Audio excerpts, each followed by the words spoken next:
These people had long been accustomed to this kind of scene when they met those who were specially responsible for dealing with the bodies, so they had become very indifferent. They directly threw the bodies into the mass grave. Therefore, there were many corpses in that remote mass grave. There were skeletons and bones everywhere. Some of the bones were crushed by wild dogs, and only 2 big black eyes were exposed in the skulls, which looked very creepy. Now, Rosie squatted alone in that mass grave, hugging herself. The secret guards of Prince Louis's mansion had mysteriously disappeared. At this time, Rosie was so scared that she didn't dare to cry. She was afraid that if she cried, she would attract the ghosts in the wilderness. She trembled and squatted on the ground. Suddenly, she took a closer look and found that there was a skull in front of her. She was so scared that she screamed. The skull was staring at her sinisterly like a ghost, making her hair stand on end. Rosie was so scared that she stumbled to her feet. Looking around, she found that the ground was full of corpses and skeletons. They were scattered everywhere, as if she had gone to hell. In another open space not far from her, there were many ragged bodies piled up. Those bodies had not decayed yet. They were stuck there like living people, which were hundreds of times more horrible than those dried bones. Rosie felt a chill down her spine, and her hands and feet were trembling so hard that she couldn't control herself. Suddenly, a gust of cold wind blew, as if someone was blowing on her back, making her feel numb. She was so scared that she screamed and ran forward quickly. "Help! I'm afraid of ghosts! Don't scare me! Help! Who can save me?" Rosie ran around in the wilderness. She was scared out of her wits. All of a sudden, she felt another gust of cold wind blowing behind her, as if someone was standing behind her. She was so scared that she almost fainted. "Help! Father, Mother! Come and save me! I'm going to be scared to death!" At this time, Rosie was terrified, and it felt like her soul was out of her body. Her tears and snot flowed down her face, and she tried to run to a place where there were no corpses. Right then, someone suddenly slapped her from behind. Rosie was so scared that her heart almost stopped beating. She was nearly frightened to death. There was really a ghost. The ghost was still blowing on her back in a sinister manner, and it even gave her a slap without anyone noticing. Rosie summoned up her courage and turned around in a trembling manner, wanting to see what that ghost looked like. As soon as she turned around, she saw a pair of gloomy and cold eyes. Standing in front of her was a woman in a black mask. The woman was thin and had a sword in her hand. At that moment, she was staring at Rosie coldly. "Do you want me to save you?" Hearing the female voice, Rosie shook her hands and carefully looked at the masked woman in front of her. The woman wore a blue robe, and she would be inconspicuous in a crowd. However, she wore a black mask, as if she was afraid that others would recognize her. Looking at the other person's outfit and demeanor, Rosie was confused. Are you a living person?" The woman snorted and said in an extremely sharp voice, "Of course. I can take you away from here, but you must promise me that you will recognize me as your master.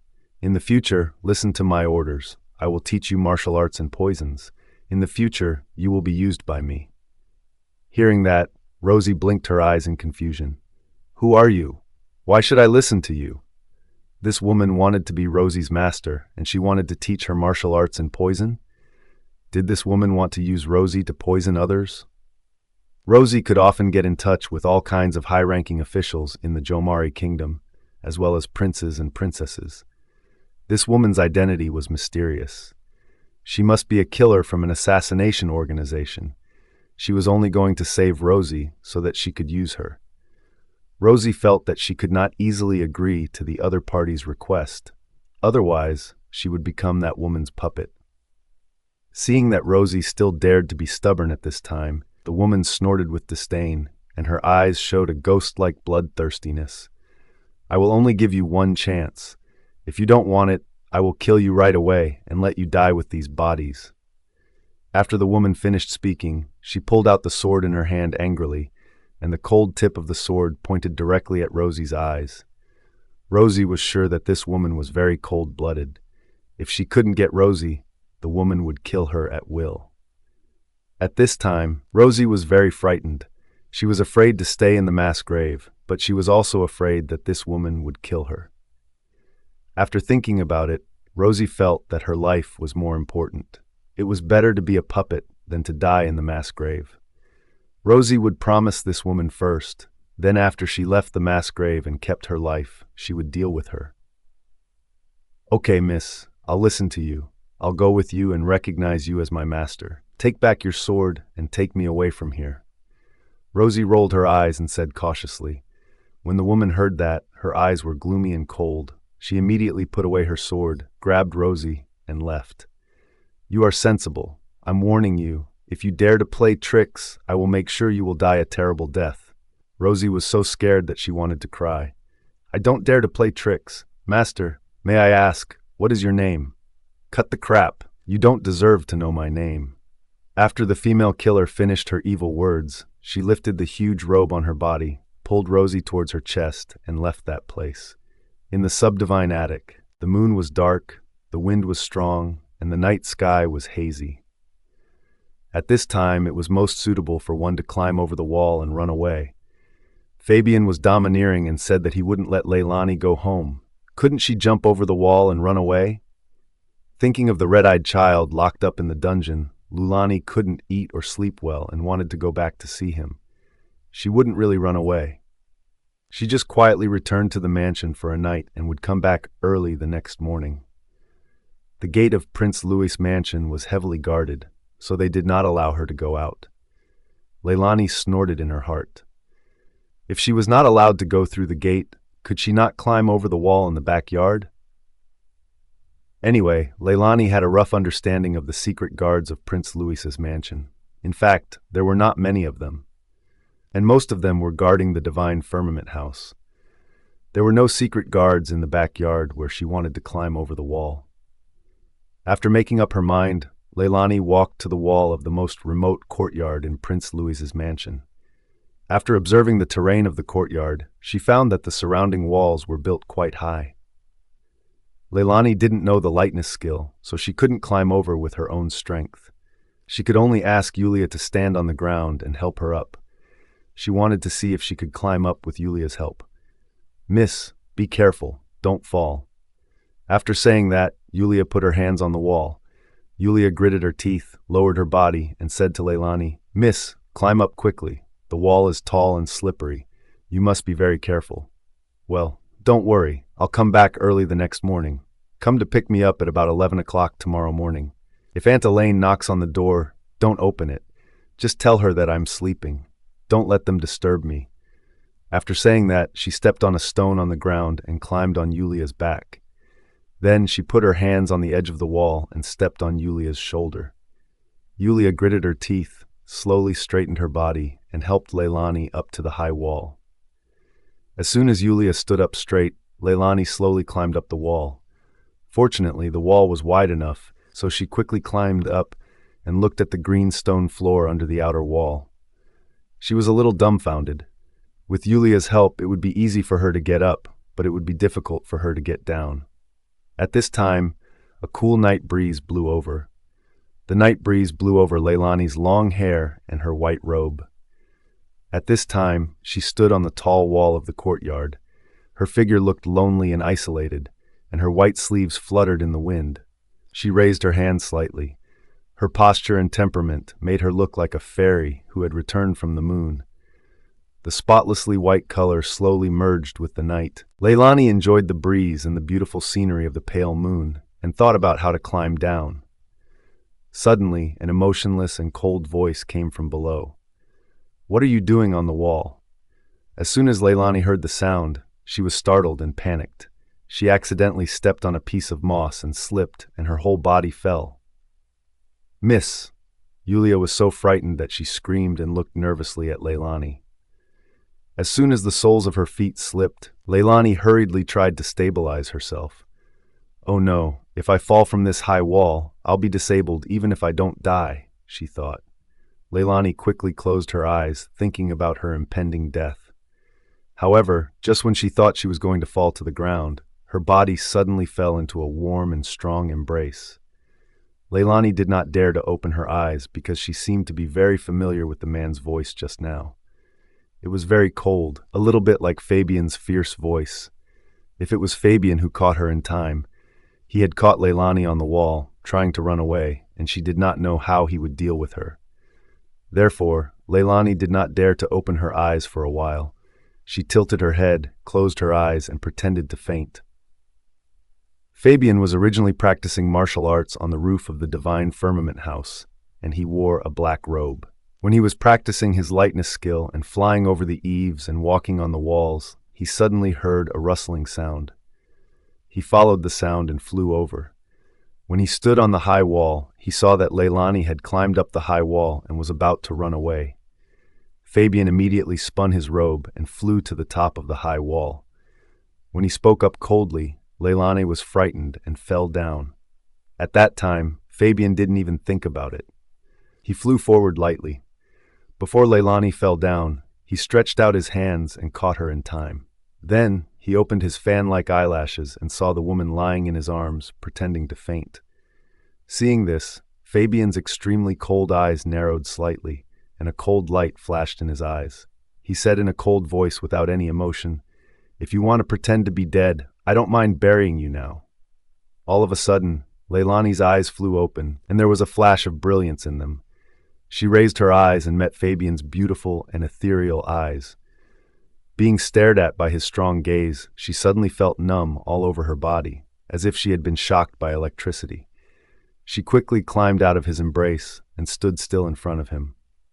As soon as Leylani stood still, she coughed slightly and looked awkwardly at the half-dim moon in the sky.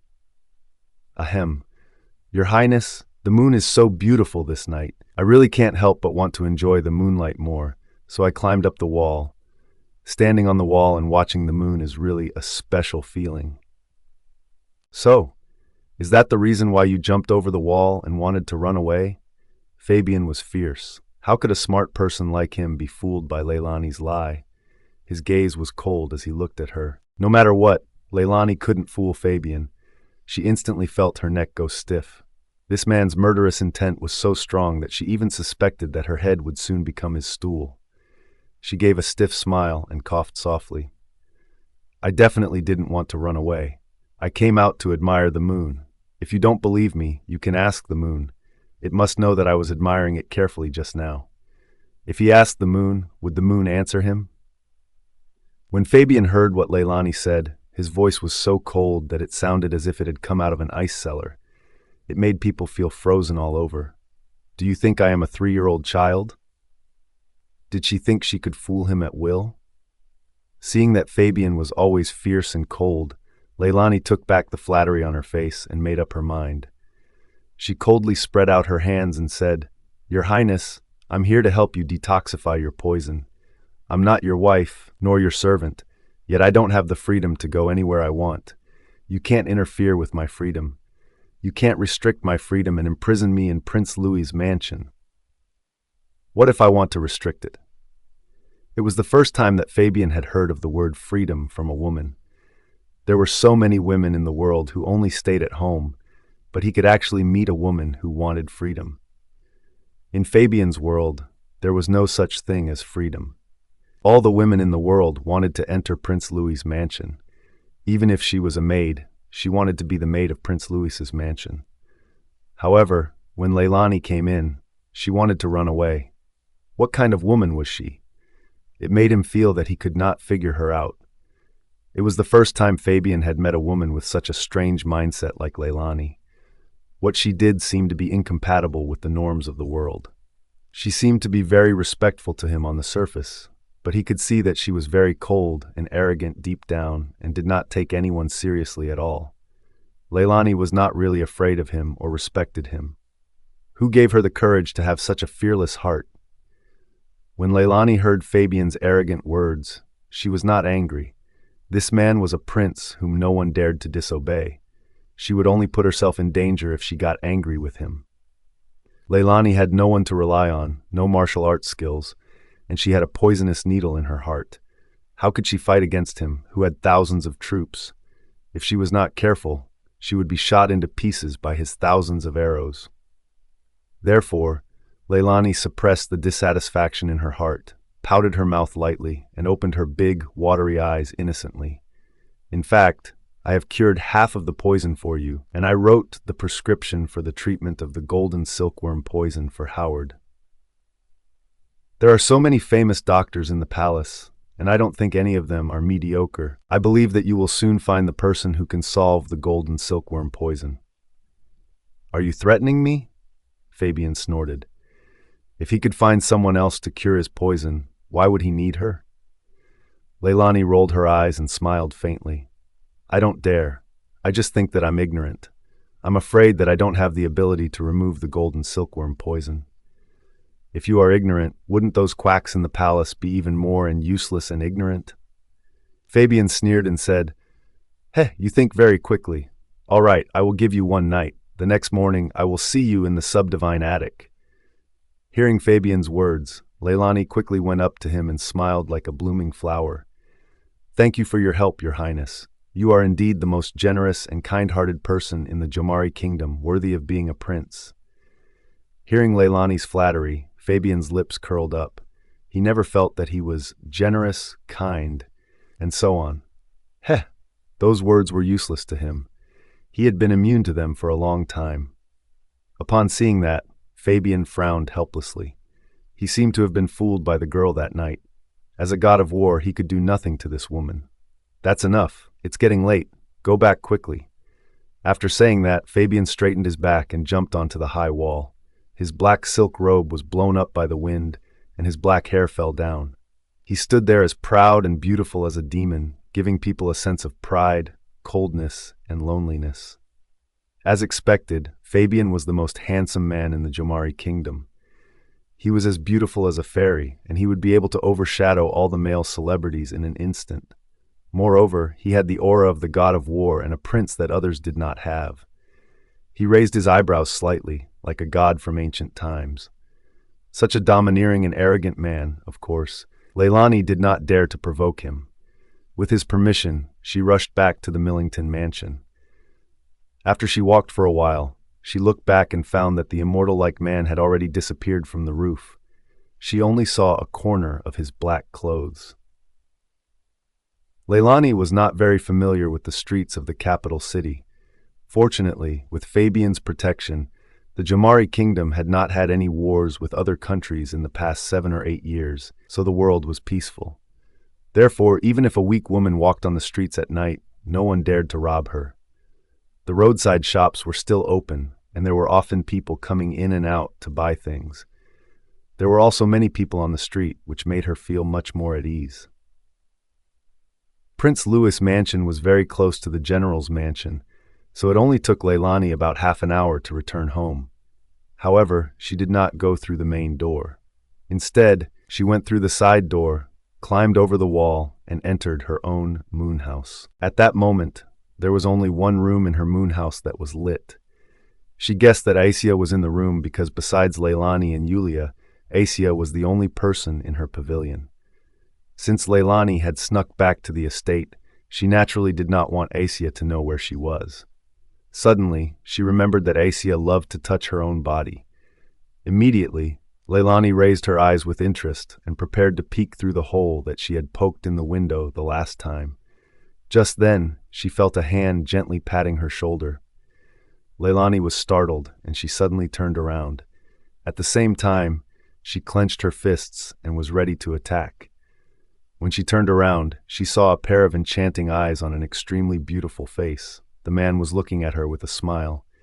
"It's you! What are you doing in my house?" Leylani lowered her voice and looked coldly at Owen, who was smiling brightly in front of her. How could this dumb devil come to her territory to peep at her? Owen held a folding fan embroidered with flowering branches in his hand, and he fanned himself with great interest. His enchanting eyes swept over Leylani and looked her up and down carefully. Then he said pitifully, "Dear Layla, it's only been a few days since we last met. I missed you so much. Why don't you miss me at all?" "Dear Layla?" Upon hearing that devilishly attractive voice, Leylani couldn't help but want to vomit. Could he be more disgusting? "Don't call me Dear Layla. I'm not used to it." Leylani frowned coldly. What a monster. Why did he act as if he was familiar with her? Even if the Crown Prince had asked Jason to arrest her last time, and Owen blocked it and taken advantage of the fact that he was her sworn brother to help her, it did not mean that she would treat him with respect. This guy was too evil. Who knew if it was a good thing or not? What if he set her up? Hearing that, Owen was not angry. Instead, he put his hand on Leylani's waist, looking like an indecent playboy. "Dear Layla, I said last time that you took my money and wanted to be my concubine. Now, you suddenly changed. You make your husband feel heartbroken." "Husband? Are you taking advantage of me?" Leylani widened her eyes and suddenly raised her hand. With a bang, she punched Owen hard in the face. Owen was caught off guard and was punched hard by Leylani, which made him dizzy. When he looked up, she found that she had given him black eyes, and he now resembled a panda. However, he was still as elegant and beautiful as ever. "Honey, you're too cruel. I'm so sincere to you that I came to see you, but you beat me up again." That was the second time that Owen had been beaten by Leylani, and he was most proud of his handsome face. Thinking of this, he added, "You hurt your husband's face, and if I go out and show it to everyone, won't I be humiliated?" After that, Owen reached out his jade-like hand and gently pinched Leylani's waist. After that, he saw anger brimming in her eyes. Seeing that she was about to punch him again, he flashed behind her and knocked on the top of the Leylani's head with his fan. "Little lady, don't be too barbaric. You always want to beat up your husband. However, beating and scolding is a sign of love. You did a good job and won your husband's love. I will dote on you in the future." Owen didn't dare to be careless anymore. He touched his face with great caution and stared at Leylani with a chuckle, revealing a mouthful of white teeth. The corners of Leylani's lips curled into a cold smile as she glared at Owen. This guy actually changed the way he addressed her to "Dear Layla" and took advantage of her. She really wanted to beat him. "To only dote on me? Do you mean that you will find a lot of others?" The corners of Leylani's lips curled up in disdain. This kind of love was not rare for her. What she wanted was a loyal and monogamous man who would give her a warm home. As for the others, they would be beaten into the pit by her. Hearing that, Owen squinted his beautiful eyes. "Little lady, are you already jealous before you get married? Don't worry, except for you, I don't want to find anyone else. If I want you, I will marry you. Except you, I don't want to see anyone else. They are all dirt. You are the best woman in the world for me." "Ugh." Leylani couldn't help but make a vomiting gesture. She stared at Owen's beautiful face coldly and said sternly, "I'm warning you. Don't take advantage of me. I won't marry you. Don't try to get close to me. If you continue to talk nonsense, believe it or not, I'll sprinkle itching powder on you." A shrewd smile appeared in Owen's beautiful eyes, which were full of inquiry and suspicion towards Leylani. "Well, I'll listen to you. Don't be in a hurry to marry me. Let's cultivate our relationship first. Dear Layla, where did you come back from in the middle of the night? Why didn't you show up when I was here, waiting for a whole day? Tell me, did you go looking for a wild man behind my back?" When Leylani came back to the mansion, she didn't go through the main door and even climbed over the wall. There must be something shameful. He didn't want to doubt it, but he had to. "It's none of your business where I go. You're not my friend, so you don't have to worry about me." With a cold voice, Leylani put her hands behind her back and rolled her eyes at Owen. "Besides, you're a wild man. Tell me, why are you following me?" She didn't believe that Owen had nothing to do in the middle of the night, so he came to tease her. He must have something else to talk to her about. There was a hint of playfulness in Owen's beautiful eyes. He waved his folding fan in an unrestrained manner. His posture was unparalleled, and he looked like a talented scholar. Unfortunately, Leylani knew that he was idle all day long, and he certainly was not an educated person. "If I tell you that since my brother has broken off the engagement with you, and I want to marry you, what will you do?" After saying that, Owen quickly covered his face with his folding fan, as if he was afraid that Leylani would hit him. However, his attitude was flirtatious, which made her feel really disgusted. It was good for people to be handsome, and no matter what he did, it was not annoying. If Owen took advantage of Leylani on the spot that day, everyone would think that she had taken the initiative to seduce him, or that she had taken advantage of him. No one would doubt that such a beautiful man would take advantage of others. He obviously had powerful martial arts skills, and he could fly over eaves and run over walls. He was good at lightness skill, but he pretended to be afraid of her when she beat him. Seeing this, Leylani gritted her teeth and rolled her eyes. Dream on! All the men in your royal family think highly of themselves and are pretentious. If you want to retire, you can retire and marry if you want. Are you playing with me? Let me tell you, even if I can't get married or have to marry a pig or a dog, I won't marry a man from your Lawrence family. After saying that, Leylani snorted coldly. There were a lot of depressed feelings in her heart that she wanted to vent. She met the crown prince first, but in the end, he was worse than a poisonous snake. Not only did he always bully her, but he also wanted to ruin her reputation. She met a mysterious man who pretended to be a royal prince. Not only did he take her first time, but he also gave her a ring and said hypocritically that he wanted to marry her. As a result, she had waited for so long. Where was he? Did he come? Did he propose marriage to her? Did he give her a position and take responsibility for her? The big fat liar. When Leylani met Owen, he looked like a devil with a sinister face and heart. Looking at his glib tongue, no one knew whether he was sincere or not. Maybe he just thought that she was fun and just wanted to play with her. In the end, she met Prince Louis, who was so powerful that he thought he was the god of war. He often looked at her with cold and unhappy eyes, treating her as his vassal, as if he was the ruler of the world. He even wanted to restrict her personal freedom. At first, Leylani thought that they were very handsome and could be admired, but in the end, they were also unreliable. Therefore, when she heard Owen's words, her first reaction was that this rich prince was teasing her again, trying to harass her, so she refused to let herself be fooled. Hearing Leylani's comment on the men from the Lawrence family, Owen was so shocked that he almost vomited blood. How can you describe us like this? Dear Layla, you misunderstood me. My brother is such a person, but it doesn't mean that I am the same as him. He looked down on you and tried his best to break off the engagement with you. However, I would never do so. I think you are a treasure that should be carefully taken care of and cherished in my heart. Leylani narrowed her eyes in suspicion and stared at Owen. This devil was too slick to say such sentimental words. She immediately grabbed his collar and said coldly, "Tell me, who sent you here? What is your purpose in saying these things to me? Besides me, who else did you say such words to?" The number of times the two of them met was just 3 times, which was quite rare.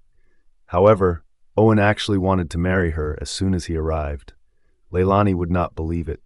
This man was too frivolous and flirtatious. Seeing that Leylani didn't believe him and still grabbed his collar, Owen explained with a wicked smile, "No one in the world can send me here. I missed you, so I came here. I didn't say that to any other woman except you. If you don't believe me, you can cut my belly open now and see if my heart is beating just for you." Leylani frowned with disgust and said in a cold voice, "Who wants to see your evil heart? I'm telling you, don't say such things to me in the future. I will never marry you. Please give up." At that moment, a man and a woman's voices suddenly came from the brightly lit room. "Ah, Ernest, hurry up. I'm so happy. I can't stand it." "You little butch, I'm awesome, aren't I? How about that guy? Do you pick me or him? I can make you as happy as a fairy and make sure you are unable to get out of bed this night." Hearing the coquettish voice of the woman and the vulgar voice of the man, Leylani frowned unhappily and turned her face away in disgust. She had only been away for 1 night, but Aizia was so presumptuous. At this time, Leylani's expression was as dark as the night, and her eyes were full of cold light. Her expression was extremely cold. Seeing this, Owen couldn't help laughing. His voice was extremely evil. He touched Leylani's head and said, "Ha ha! I didn't expect that the servant would do such a thing when the master is not at home. How could they commit such a scandal openly in your house? Look at me." After saying that, Owen suddenly took out a thin vertical bamboo flute from his arms and crept over to the house. With a puzzled look on Leylani's face, she followed him. What was that thing he took? When Owen quietly walked to the window, Leylani saw that he poked a hole in the window with his index finger and then slowly sent the bamboo flute through the hole. Then he blew gently on the bamboo flute. All of a sudden, a wisp of fine smoke came out of the bamboo flute and it was blown into the room. As soon as Leylani smelled the faint fragrance, she immediately knew what it was. This was the knockout drops medicine, which was a kind of knockout powder extracted from the devil's trumpet flower. However, she didn't expect that the ancient knockout drops medicine was so powerful that it could be sent into the house through a tube, just like what was shown on TV. If she had such a vertical bamboo flute, it would be very convenient. The knockout drops she made must be mixed with food or water and ingested by people. Only then would it work. However, Owen was different.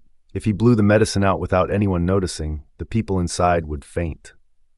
After a while, the body of the bearded man inside suddenly shook. His eyes rolled and he pressed down on the woman.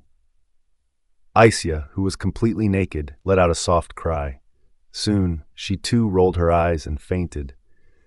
The effect of the knockout drops was so strong that it worked in a few minutes. Seeing this, Leylani couldn't help giving a thumbs up to Owen. This guy was really good at playing these tricks. No wonder everyone in the Jomari kingdom was afraid of him, saying that he was a rich playboy who liked to play tricks on people. After knocking out the people in the room, Owen ran to the yard with Leylani. The two of them swept the leaves together and created a pile of leaves. Then, Owen took out a lighter and blew it gently, igniting the pile of leaves. Soon, a plume of smoke and fire rushed into the sky. Glass hurriedly shouted to the outside, "Fire! Bring water! Fire!"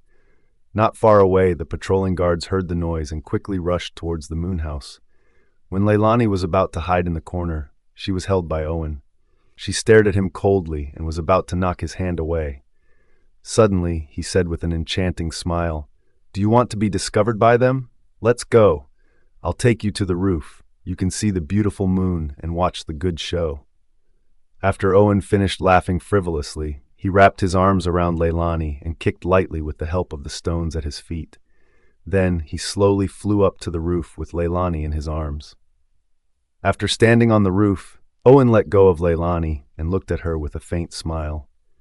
Once again, Leylani was hugged by Owen. She wanted nothing more than to kill him with her sword. However, seeing that his smile was so innocent, she really couldn't do anything about it. Forget it. She was a modern woman, and she had just been held by her waist. She would just let him go first. At this time, the scenery above the roof could be seen clearly, and Leylani could see the vast sky in the distance. The sky was as dark as ink, like velvet. There were countless stars hanging in the sky, and a faint crescent moon, which looked quiet and distant.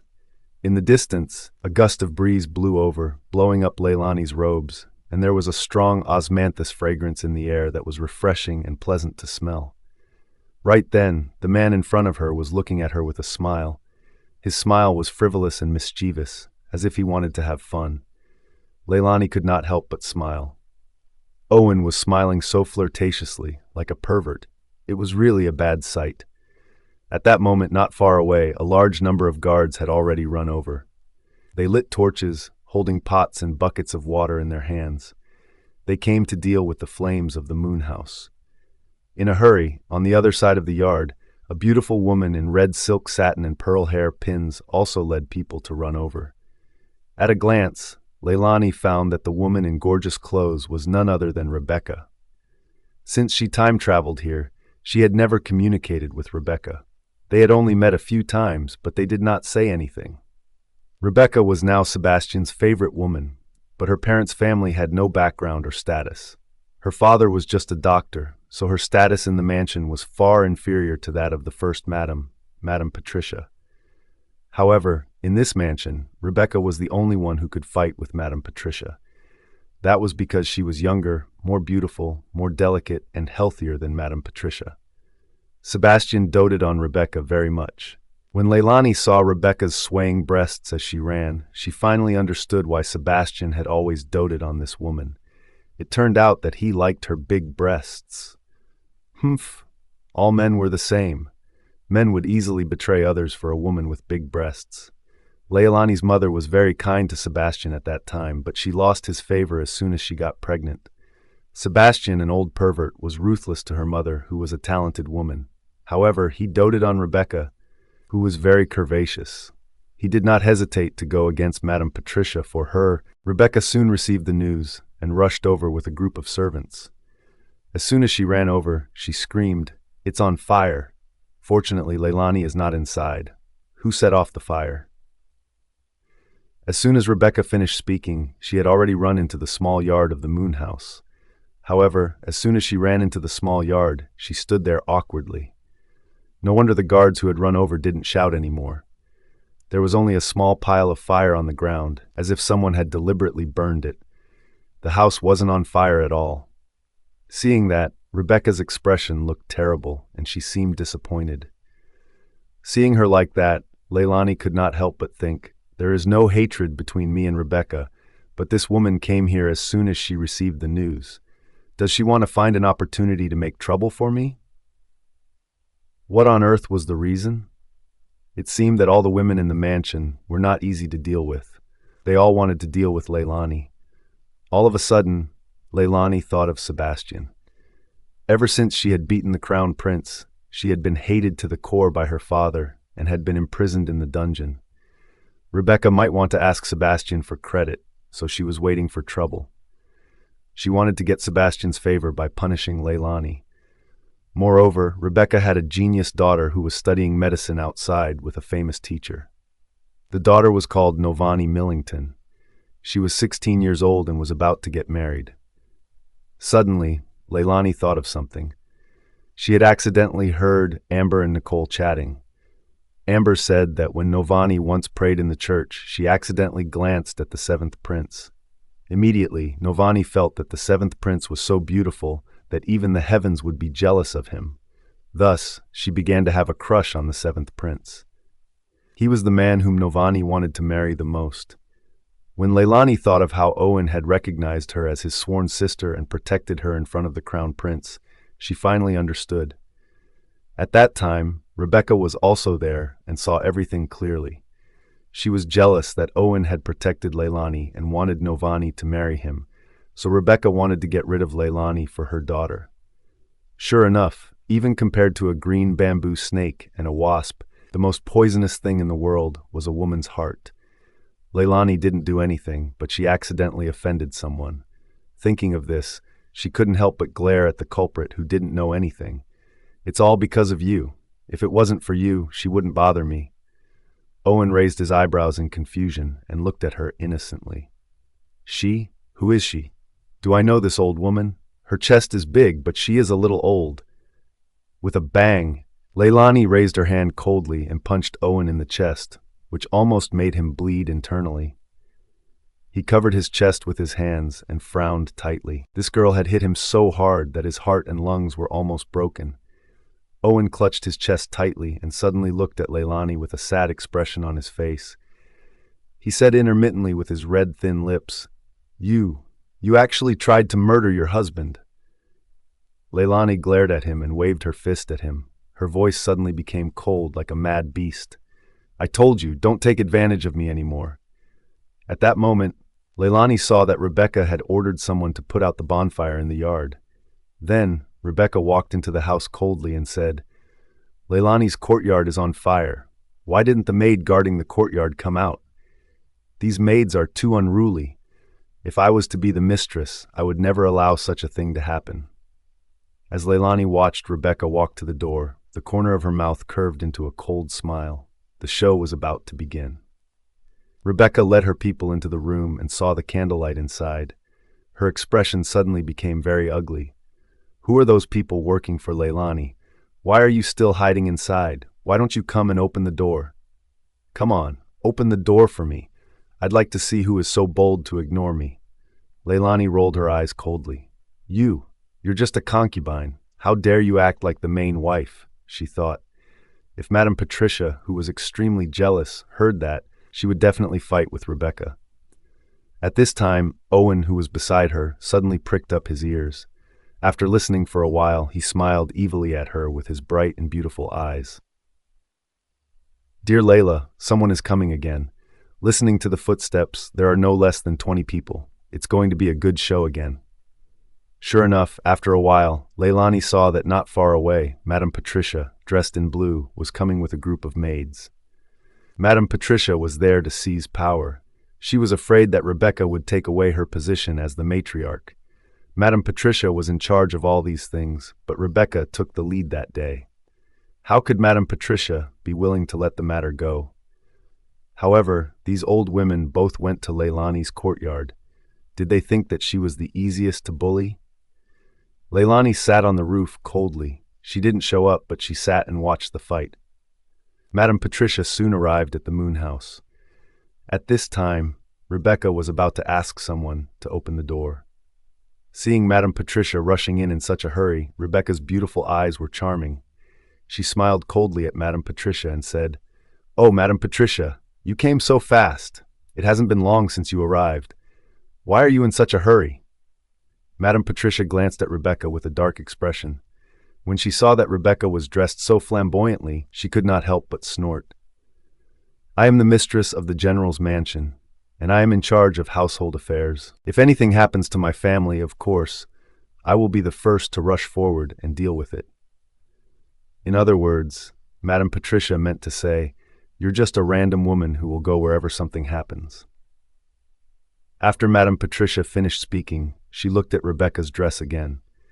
She saw that Rebecca was wearing a bright red satin and gauze dress, revealing the looming apron beneath and a portion of her snow-white chest. She dressed in a very revealing manner, and immediately the corners of Madame Patricia's lips curled up in disdain. This little bitch was used to dressing up to seduce the old master, and she was indeed born into a small family. She was so dissolute, inexperienced, and had no manners. Rebecca saw the contempt and disdain in Madame Patricia's eyes. She snorted and said with disdain, "But you are late. I don't know who is playing a prank, but they started a fire on the ground. We saw it just now, and the fire has been put out." "So it's not a fire? I heard people shouting from afar and saw them rushing here with buckets. I thought it was a fire, but it was a false alarm." Madame Patricia finished her words coldly. She looked at the leaves on the ground that were wet and immediately clenched her fists tightly. "Which troublemaker is it? They started a fire on the ground and then lured everyone here? What's their purpose? What do they want to do?" Rebecca snorted in disapproval. "No matter who led us here, they must have something to tell us. I think there is something strange in this house. There are candles in it. We have been outside for so long, but no one opened the door and it's locked. Since we can't open the door, come on, break down the door. I want to see what is going on inside." "Wait!" The Madame Patricia suddenly thought of Asia. She was startled and hurriedly raised her hand to stop Rebecca. "This is Leylani's courtyard, and her maid is living in it. If she is asleep and you force her door open, won't it be too rude?" Madame Patricia knew that it was Asia who was staying there. They must not open the door at this time. Otherwise, people would find that Madame Patricia's maid had run into Leylani's courtyard. Madame Patricia thought that it must be Asia who was afraid that Rebecca would find her there, so she locked the door and did not dare to come out. Why was that servant so stupid?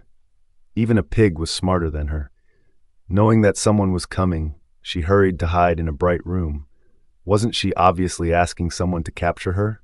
Thinking of this, Madame Patricia became more and more panicked. Asia listened to her order and came to poison Leylani. As a result, she did not return to Frost Garden because the poisoning attempt failed. Madame Patricia had used the old madam as an excuse to keep Asia there. She had thought that Asia would be able to finish her work very quickly and return home. However, Asia was incompetent and had failed to accomplish her task, so Madame Patricia had not allowed her to return. She had even forced Asia to go back. Asia had to kill Leylani with poison successfully before she could return. Therefore, Asia stayed there the entire time.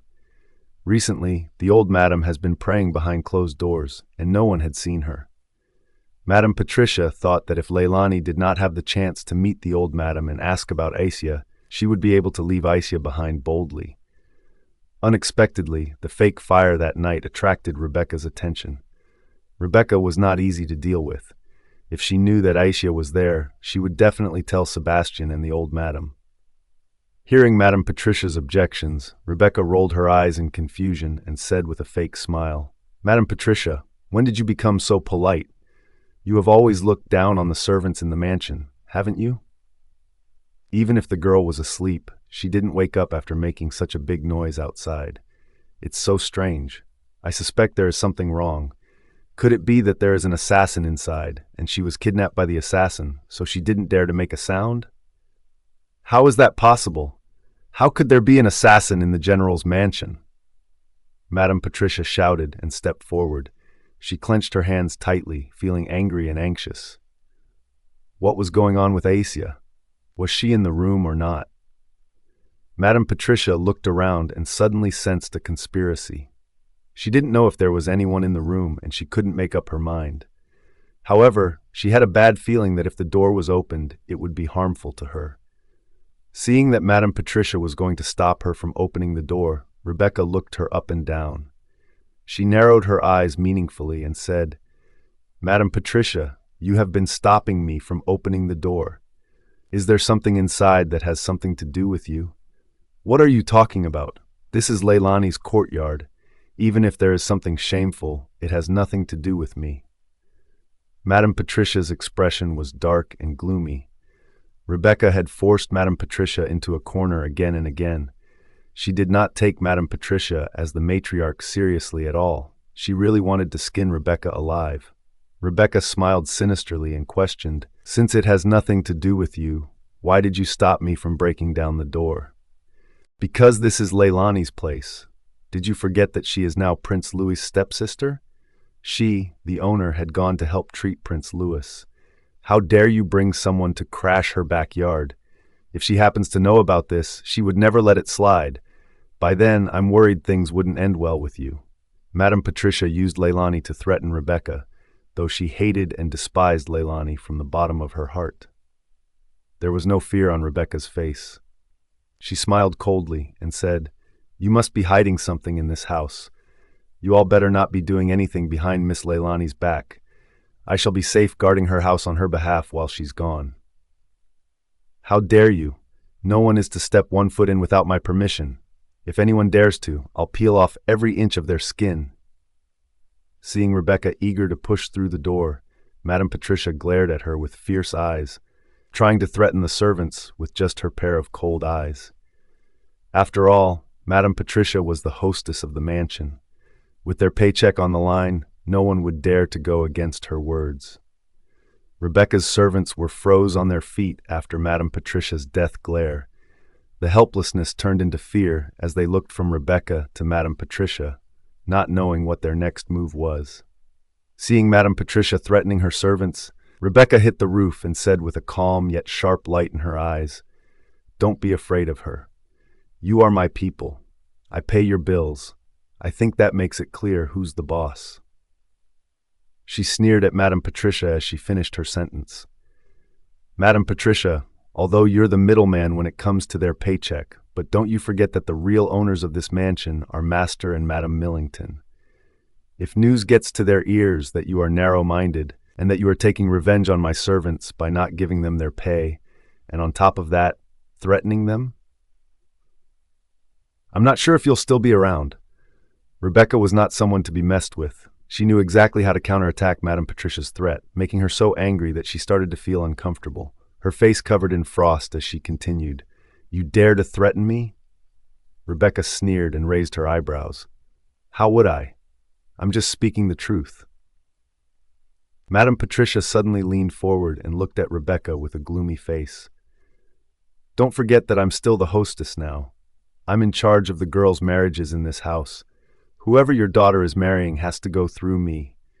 I could reject the man of her dreams and just marry her off to some pathetic guy, and you won't have a say in any of it. You're so vicious." Madame Patricia threatened her with her daughter's marriage. Rebecca narrowed her eyes coldly. She would not allow Madame Patricia to arrange her daughter's marriage, nor would she allow her to bully her daughter. But now Madame Patricia was indeed the hostess, and the background of her maternal family was strong. No matter how much the Master Millington doted on her, she was no match for Madame Patricia. It would be great if she could bring down Madame Patricia. Unfortunately, she was no match for Madame Patricia at all. Seeing Rebecca's momentum soften down, Madame Patricia regained some dignity as the hostess. If Master Millington had not doted on Rebecca so much, she would have already punished her. If one day that woman lost her beautiful appearance and her full chest, she would never believe that Master Millington would still dote on her just as much as he did now. You know the power I hold. You know very well not to mess with me. You can't beat me. Madame Patricia looked over at Rebecca and commanded the others at the same time. Come on, chop, chop! Back to work! Yes, Madame Patricia. The servants were still very afraid of Madame Patricia. Most of them were ready to leave. Rebecca's servants naturally looked at each other and were stunned. They returned to her side and did not dare to act rashly. Seeing that Madame Patricia was going to bring everyone away, Leylani's eyes narrowed sharply. This was not the ending she wanted. She hadn't gotten a great deal of fun out of it yet. Rebecca was such a letdown. Just when Leylani had expected her to do something to Madame Patricia after seeing her strong will, she was disappointed that she let the situation end there. Just as she was extremely dissatisfied, a man's cry suddenly came from the room. Almost immediately, the man continued, "What's with all the noise? What's going on?" Dumn it, he was about to get caught in bed, and he dared to ask of the situation outside. As soon as the man's voice sounded, everyone who had left suddenly stopped. All of them turned their heads in horror and stared at the wooden door. Madame Patricia's heart thumped. There was a man in the house. Could it be that Isia was in there too? Very well, that damned old woman. She actually had a man in her room. If Rebecca and the others found out that someone was having an affair with a man in Leylani's attic, how will she explain it? Madame Patricia's heart turned cold. She was about to force these people out before they stayed to watch. All of a sudden, Rebecca took a step forward, and her face was decorated with glee. Did you hear that, Madame Patricia? There's a man in this house. I wonder which servant it is to be having an affair here. As the hostess of the house, aren't you going to ask someone to barge in? Or are you trying to protect this person? Rebecca was indeed afraid of Madame Patricia, but that was on the premise that she did not get hold of the blackmail material of Madame Patricia. Now, in the general's mansion under the charge of Madame Patricia, there was actually a matter of a maid having an affair with a wild man. This was enough to hold Madame Patricia down. Of course, it was a golden opportunity that she could never miss out on. I didn't hear anything. Have you made a mistake? Madame Patricia tried to argue before the guards could break the door down. But Patricia had already shot a cold glance at the guards and ordered in a low voice. Madame Patricia may have been deaf and missed it, but I'm sure not all of the servants are deaf too, are they? If Master Millington knows that you all are protecting the person inside that room, none of you will be safe. What are you waiting for? Break the door down. As soon as Rebecca gave the order, the guards who heard the sound quickly broke through the door. As the saying goes, the law did not punish the public. Everyone heard the man in the room. No one would side with Madame Patricia, no matter how hard she tried to stop it. Everyone wanted to know who that man was. No one could ever reject gossip. Soon, the guards knocked open the door. With a bang, the door was broken. The broken wooden door that hadn't been fixed for a long time fell to the ground and smashed to the floor, making a cloud of dust spread in the air. Now they had entered the room. Leylani couldn't see what was in the room. Just as she was struggling to see through the cloud of dust, Owen had already squatted in front of her, gently removing the fallen tiles. In the snap of a finger, the scene of the room was clear, and everyone could see in it. Leylani looked down from the roof, scoffing, while Madame Patricia, Rebecca, and the servants had already surrounded the two people on the bed. On the bed, a man and a woman were hugging each other, naked. Seeing the crowd barge in, they quickly snatched the scattered clothes on the bed. Both seemed to be out of energy from the look of their flimsy arms barely holding the clothes. What's going on? They had time to put on their clothes before we broke in. Why didn't they? Leylani asked Owen. Owen leaned his head on her shoulder and smiled like a blooming flower. I've drugged them. Of course it's difficult for them to sober up. They hear the noise outside, but they are weak right now. They'll regain strength after a while. So that was how it was. Seeing that Owen dared to bury his head on her shoulder, She immediately stretched out her hand and pushed Owen's head away. Her voice became cold. She gnashed her teeth and said, "Listen, I don't like being taken advantage of. Don't do it again." Was someone taking advantage of her? Not only was Owen not angry, but he also stared at Leylani with interest. What was she talking about? Taken advantage of? At this moment, Rebecca had a clear look at the pair on the bed. The first thing she saw was the buttocks of the man on top. She instantly turned her face away in disgust. "Guards, separate them. Tie them up in ropes and take them outside. We have some interrogation to do." At this time, the guards pulled up the man as Rebecca looked at his bearded face. Familiarity of the man's face hit her like a rock as she asked, "Ernest Sinclair? The guy that chops firewood in the backyard?" After that, she immediately saw the woman lying below. When she saw Aisia, she started looking as happy as if she had seen gold, and went forward and grabbed Aisia by her hair. Then she sneered at Madame Patricia and said, "Madame Patricia, this senior servant looks familiar. Isn't she Aisia, the one that serves you in your room? I heard she had annoyed one of the concubines and got kicked out. No one would take in such a servant. Well, aren't you kind enough to take her in, just to see her have an affair with a man in the house? Is this how you guide your servants?" Madame Patricia hit the roof as her cheeks flushed red from the embarrassment of seeing Aisia in the room. "How dare you, Aisia? I asked you to serve Miss Leylani, and this is how you do it? You sleep with a man in a room?" Aisia was so frightened that she immediately regained her strength. She quickly put on her clothes as Ernest snatched the blanket to drape it over his body.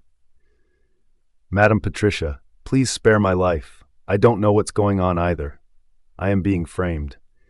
Seeing a pair of sharp eyes staring at her, Aisia looked at her with contempt and ridicule. The surrounding guards looked at her lustfully, which made her embarrassed. At that moment, she desperately wanted to knock herself out with a rock. Madame Patricia glared at Aisia, exasperated at her failure to live up to her expectations. She said coldly, "Aisia, do you think that Ernest would force you and even sleep with you? You think you're the victim here?" When Aisia heard this, she knew that Madame Patricia was trying to protect her so that Ernest could take the blame. She quickly knelt on the ground, hugged her clothes tightly, and said, "Yes, I was resting when Ernest came in and covered my mouth. He threatened to kill me if I don't obey him. That's how it all happened. I was bullied into this. Madame Patricia, you must uphold justice for me and punish this pathetic man severely." Rebecca rolled her eyes and sneered, "How dare you call yourself a flower? If Ernest really wants to frame you, why wouldn't he look for a young girl instead of a senior servant like you? Also, you were supposed to be working in Madame Patricia's room. Why are you even in Miss Leylani's room? Isn't that just strange?" Madame Patricia snorted and said, "Ever since Lorraine, there is not one servant that was reliable enough to serve Leylani. Hence, I let Aisia be the one to serve Miss Leylani." "Is that so? Well, let's wait for Miss Leylani and ask her personally. However, this Aisia doesn't seem to be anywhere close to Lorraine's reliability. Are you sure you're making the best choice here?" Finishing her sentence, Rebecca suddenly asked Aisia with cold tone, "Aisia, why are you in Miss Leylani's room? And what were you doing with Ernest in the room? You better say everything and not leave anything out before I let Master Millington handle you." Aisia was scared out of her wits and felt dizzy. She thought to herself that she was doomed to die after being discovered by so many people. Rebecca was threatening her. Should she come clean and say that Madame Patricia had ordered her to poison Leylani? But if she said it, the only path open to her was death. Madame Patricia would never let her go. Neither would Rebecca. Therefore, she looked at Ernest apologetically and pointed at him. "Madame Patricia, please save my life. It was indeed Ernest who framed me. I was forced into it." Upon hearing this, Ernest was so angry that his eyes widened like copper bells. He pointed at Aisia and scolded, "It was you who seduced me. You told me that Miss Leylani would not be in the manor this night and that there was no one else in the courtyard, so I was asked to be here. I thought that it was you who took the initiative to come to me. Since there was no risk, I felt that there was no reason to reject you. If I were really cunning, I wouldn't even say yes to your old and ugly face. How dare you day that I am old and ugly right after you got what you wanted? You useless man. You are the worst in bed despite having such a strong build. You don't even attract me by the slightest bit. You are smelly and dirty all day long. My body has been dirtied by you, and yet you're disgusted by me." Aisia glared at Ernest fiercely. How dare he say that she was old when he was not any younger than her to begin with? Upon hearing Aisia scold him to be worst in bed, his blue veins stood out on his face. What a shame. Great shame. Performance in bed was a man's proud and pride. No man could live well being judged to be bad in bed. Now you're complaining? I wonder who was moaning so much earlier, telling me not to stop. Who was the one that tugged on my shirt and tried to seduce me? If it weren't for the fact that I haven't been able to release myself and that I couldn't find anyone to help me, I wouldn't have fallen for your tricks. I didn't even expose you and was ready to take on the responsibility. Who knew you are such a vicious snake? You think I fancy your body? You disgust me. He, too, had to keep his eyes shut before he had the guts to kiss Aisia. He would never lay his eyes on Aisia if he could find better girls to fulfill his physical needs. However, he couldn't because of his low status, and so he could not bring himself to reject Aisia. When Aisia heard Ernest's real evaluation of her, she was so angry that she burst into tears. You liar! Just now you clearly said that I was the most beautiful woman in the manor, even more beautiful than Madame Patricia. It turns out that you lied to me. This is all the opposite of what you said to me earlier. How dare you compete with the madams? The madams are goddesses. Who do you think you are? If I don't coax you, are you willing to sleep with me? Besides, I was forced into this after you seduced me. Seeing that Ernest and Aisia were arguing non-stop, Madame Patricia's face turned as red as a pig's liver, and her face was so gloomy that it could even drip ice. Rebecca's face flushed as she heard that. She tutted and said, "Oh, Aisia, didn't you say that you were framed by the Ernest? Why did your words change in the blink of an eye? Your words don't sound like you're the victim here, but more like you're having an affair behind our backs. Since it's an affair, I'm sorry, but I can't keep you in the manor." "Madam Rebecca, what are you going to do?" Aisia realized that she had spilled the beans. She quickly covered her mouth and pinned her hopes on the Madame Patricia.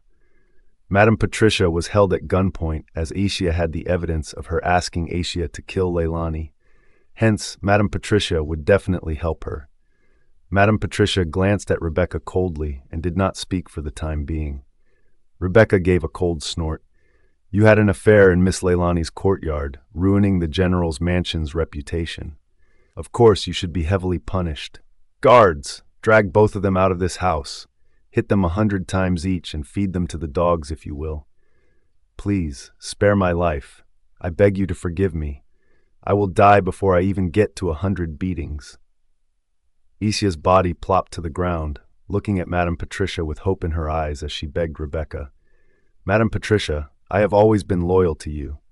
After all those years of serving you, please take my loyalty into your consideration. Please, spare me." Aisia had something on Madame Patricia, so she was afraid that Aisia would expose her plan of poisoning Miss Leylani. She glared at Rebecca, rolled her eyes, and said coldly, "Aren't you efficient in settling things? Have you forgot that I am the hostess here? Guards, bring these two to the frost garden.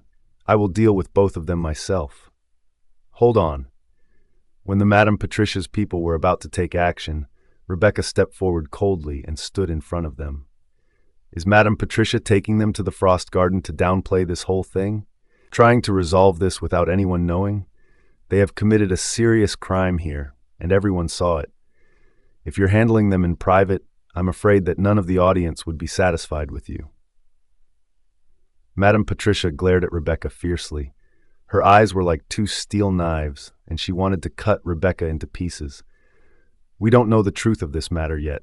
How can we deal with it so easily? If we don't investigate and find out whether Aisia did it out of self-defense, wouldn't we leave Aisia with a bitter heart?" Everyone heard them earlier. Aisia admitted it herself that she is having an affair with Ernest, and that she was not forced into it.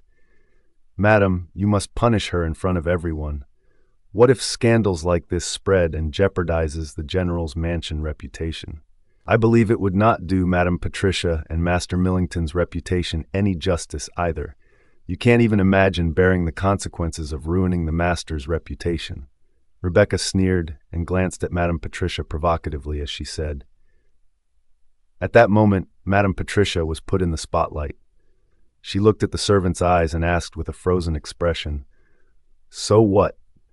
Do you want me to beat them up before I drive them out of the house?" "Well, of course, this is such an embarrassing news, and we happen to catch them red-handed. Of course, we shall punish them while they be the example for the other servants. Come on, where are the guards? Asia and Ernest are having an affair, and thus ruining our reputation. They shall be whipped 100 times each," Rebecca commanded. The guards immediately came up and dragged the pair out. Asia and Ernest were shocked. They immediately hugged Rebecca by her calves as they pleaded for mercy, especially Asia. When she saw that Rebecca was such a cold-blooded person, she turned to hug Madame Patricia's leg and cried bitterly, "Madam, please save me. You are the hostess of the manor. How can you let Madame Rebecca punish me? That 100 strokes will kill me. I don't want to die yet. I still want to be loyal to you." Madame Patricia was put in a difficult situation, and it showed on her expression. She glanced at Rebecca coldly. She knew that there was nothing she could do to help Aisia. With so many people watching her, she couldn't go against Rebecca. However, she could not let Rebecca beat Aisia to death. Thinking of this, she suddenly stepped forward and shouted at Rebecca coldly. Then she looked at Rebecca and said, "Wait, she will be punished, but not by your people. Penny, Sammy, arrange the staff for the punishment. The rules in the general's mansion may be strict, but we are never ruthless people. Asia and Ernest are both unmarried. It is normal that they develop feelings for one another. It was just that they couldn't control themselves this time, and it is a part of human nature. If you're going to whip them to death just because of that, well, you're nothing but a cold-blooded animal. How about this? 50 whips. Take it as teaching them a lesson. Otherwise, who else would dare to come work at the general's mansion?" Hearing Madame Patricia's words, Rebecca immediately snorted. Madame Patricia had always paid the most attention to the affairs between the servants. She would never go easy on them once she found something fishy. However, right at this moment, she was talking for her servants. It was obvious that she was trying to cover up for Aisia. However, she lacked manpower when compared to Madame Patricia. Madame Patricia was the core of absolute power in the mansion. Seeing Penny and the others bring the pair out, she could only suppress the dissatisfaction in her heart. She knew that it was impossible for her to defeat Madame Patricia at one go. She had to take it slow, so she did not stop her. With a glance, she immediately withdrew her men. However, although she didn't bring down Madame Patricia this day, she still managed to metaphorically give Madame Patricia a slap in the face in front of everyone. Now everyone knew that the Madame Patricia's senior servant would come to have shocks in Miss Leylani's room. Both of their naked bodies had been witnessed by dozens of servants in the mansion. Madame Patricia's face had been long lost. What a shame. Very soon, the sound of whipping could be heard from the courtyard. It was Aisia and Ernest's painful howls. When she heard Aisia's voice that sounded like a pig being slaughtered, the corners of Leylani's lips curled up coldly. This was the consequences of the senior servant who wanted to poison her. That senior servant shall never stay any longer in the moon house. It was great news that Rebecca had gotten rid of this senior servant for her. She was quite satisfied with the internal strife between Rebecca and Madame Patricia. At this time, Rebecca had already walked out of the courtyard unhurriedly and walked toward Aisia and the others who were being beaten. As soon as she walked out, she saw Aisia and Ernest covered in blood from head to toe. Their flesh and blood splattered everywhere, and their flesh was torn open. They looked just too miserable. Aisia cried as she defended herself. "Madam, please spare my life. I was forced to do this. Please be merciful and spare me." Madame Patricia helped to cut her whipping by half. However, she was not satisfied. She wanted Patricia to help her more. However, when she saw Rebecca coming over to supervise her punishment, she instantly knew that there was no way out now. Rebecca curled her red lips in disdain and stared at Aisia coldly. Still being stubborn until the last second? Since you still have the strength to negotiate, Madame Patricia, don't you think your servants are playing favorites by whipping her a little too lightly? Being forced by Rebecca, Madame Patricia was so angry that her lungs almost turned black. She originally wanted to just whip Asia a few times and let her go. However, Rebecca did not let it go easily. She had to intervene. Seeing the pair of curious eyes, she toughened up and commanded coldly, "What are you waiting for? Whip them! Whip them hard!" After that, she waved her sleeves angrily, turned around, and left. The reason for her leaving was that she was afraid that if she stayed any longer, Rebecca would stay as well. And when Asia spilt the beans that Madame Patricia was trying to poison Leylani, things would turn out badly. Sure enough, Rebecca soon walked away with her hands on her hips. In the distance, Madame Patricia was relieved when she saw that Rebecca finally left with her servants. Suddenly, she looked at Asia, who was crying in the distance, and ordered Penny, "All right, that's enough. Get her and Ernest out of the manor and shut her up with some money. Tell her to never ever appear in front of me. Useless trash." After giving the order, Madame Patricia also left soon. Then, Asia and Ernest, who had been whipped so badly that they couldn't even stand up, were dragged away. After a while, the entire moon house fell into silence and darkness again. After taking a look at the quiet moon house, she bit her lips lightly. At this time, Owen beside her looked at her with a pair of beautiful amorous eyes, and his handsome face also approached her. "Dear Layla, the women in your mansion are really interesting. I helped you get rid of the senior servant and the wild man. Shouldn't you repay me?" She narrowed her eyes and looked at the handsome man in front of her with bloodshot eyes. "Oh, how can I repay you?" Owen smiled evilly, showing a mouthful of white teeth. He pretended to wave his fan, then closed his eyes, pouted his cherry-red lips, and slowly moved his lips to the glass. "I don't want anything, as long as dear Layla gives me a sweet kiss." "You wish." After finishing her words coldly, she suddenly lifted her leg and kicked Owen down. Owen had expected that Leylani would hit him. Just as she was about to kick his crotch, his big hands wrapped around Leylani's waist and brought her down with him. Leylani did not expect Owen to bring her down with him. Just when she thought she would land on the floor face down, Owen suddenly pointed his toes and landed her gently, as if time went by 3 times slower. Being held in Owen's arms at such a close distance, and seeing his smiling peach blossom eyes, she was so angry that she snorted. No matter how angry she was, he still looked like a lazy rich prince. She found that she really couldn't see through him. However, he looked handsome and elegant at the moment. It would be better if he didn't look at her with that kind of smile. Suddenly, Owen fell to the ground with Leylani in his arms. Because he fell from above, the two of them rolled on the ground a few times. In the end, they stopped with Owen hovering on top of Leylani. At this time, Owen looked at Leylani with a smile, and his face was as beautiful as the most popular courtesan in the city. He pouted at her again, ignoring her anger-filled eyes. "Dear Layla, anyway, you will be my wife in the future. Can I ask for a kiss in advance, please?" Leylani widened her eyes, gritted her teeth, and stared at the thick-skinned man. She shouted word by word, "In your dreams." At the end of the sentence, Owen's red lips were approaching hers. She immediately reached for something on the floor. She grabbed a shoe and stuffed it towards Owen's mouth. Owen thought that he would be kissing a beauty, but yet there was only a shoe in his mouth at that moment. The shoe smelt salty, smelly, disgusting. He spat out the shoe as blood gushed towards his cheeks. He stood there still in embarrassment. At the same time, his hands were still around Leylani's waist, and his black eyes were full of anger. Leylani did not rush to get out of his grip and bit down on his hand hard. Leylani used up all her strength until Owen let go from the pain. Then, she stood upright like a carp and quickly got up. She quickly ran to the entrance of the yard, took a basin of water from the water tank, and poured it on Owen. "I said I'm not your wife! Get out of here!" With a swoosh, Owen was drenched all over. His handsome face, which was as beautiful as a flower, was drenched like a wet rat.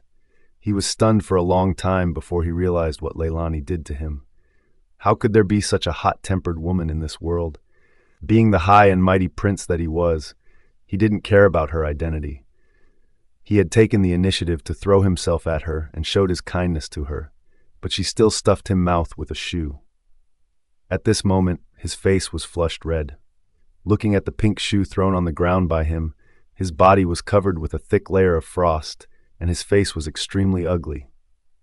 "Whose shoe is this?" Owen almost roared. How could this woman not appreciate his kindness? How could she stuff his mouth with a shoe? He was humiliated, and it was the worst one yet. This dumbed woman actually treated him like this. Leylani simply glanced at the big shoe and said with a meaningful smile, "I think they're Isia's." Ah! All of a sudden, Owen's desperate scream and angry roar came from the yard. His scream shocked all the birds and the frogs in the yard. "What about the water?" Owen smelled the dirty water on his body, and his handsome face had long been twisted into a ball. Now, he had become a drenched rat, and there was no trace of the elegant and unrestrained aura of a noble child at all. He was obviously a poor person who had lost his soul. Looking at Owen, whose face was so dark that it could drip water, she raised her eyebrows coldly. "This seems to be Isia's bath water." "Oh no," Owen shouted in a trembling voice. He was so disgusted that he almost spat out a mouthful of blood because he was too sad. His beautiful face was almost burnt, and he coughed heavily at Leylani. The cold scene of thousands of miles of ice and snow had gathered on his smiling face. It seemed that he was in a very bad mood. Owen gritted his teeth loudly. Gritting his teeth, he stared at her angrily and said word by word, "Leylani, I hate you."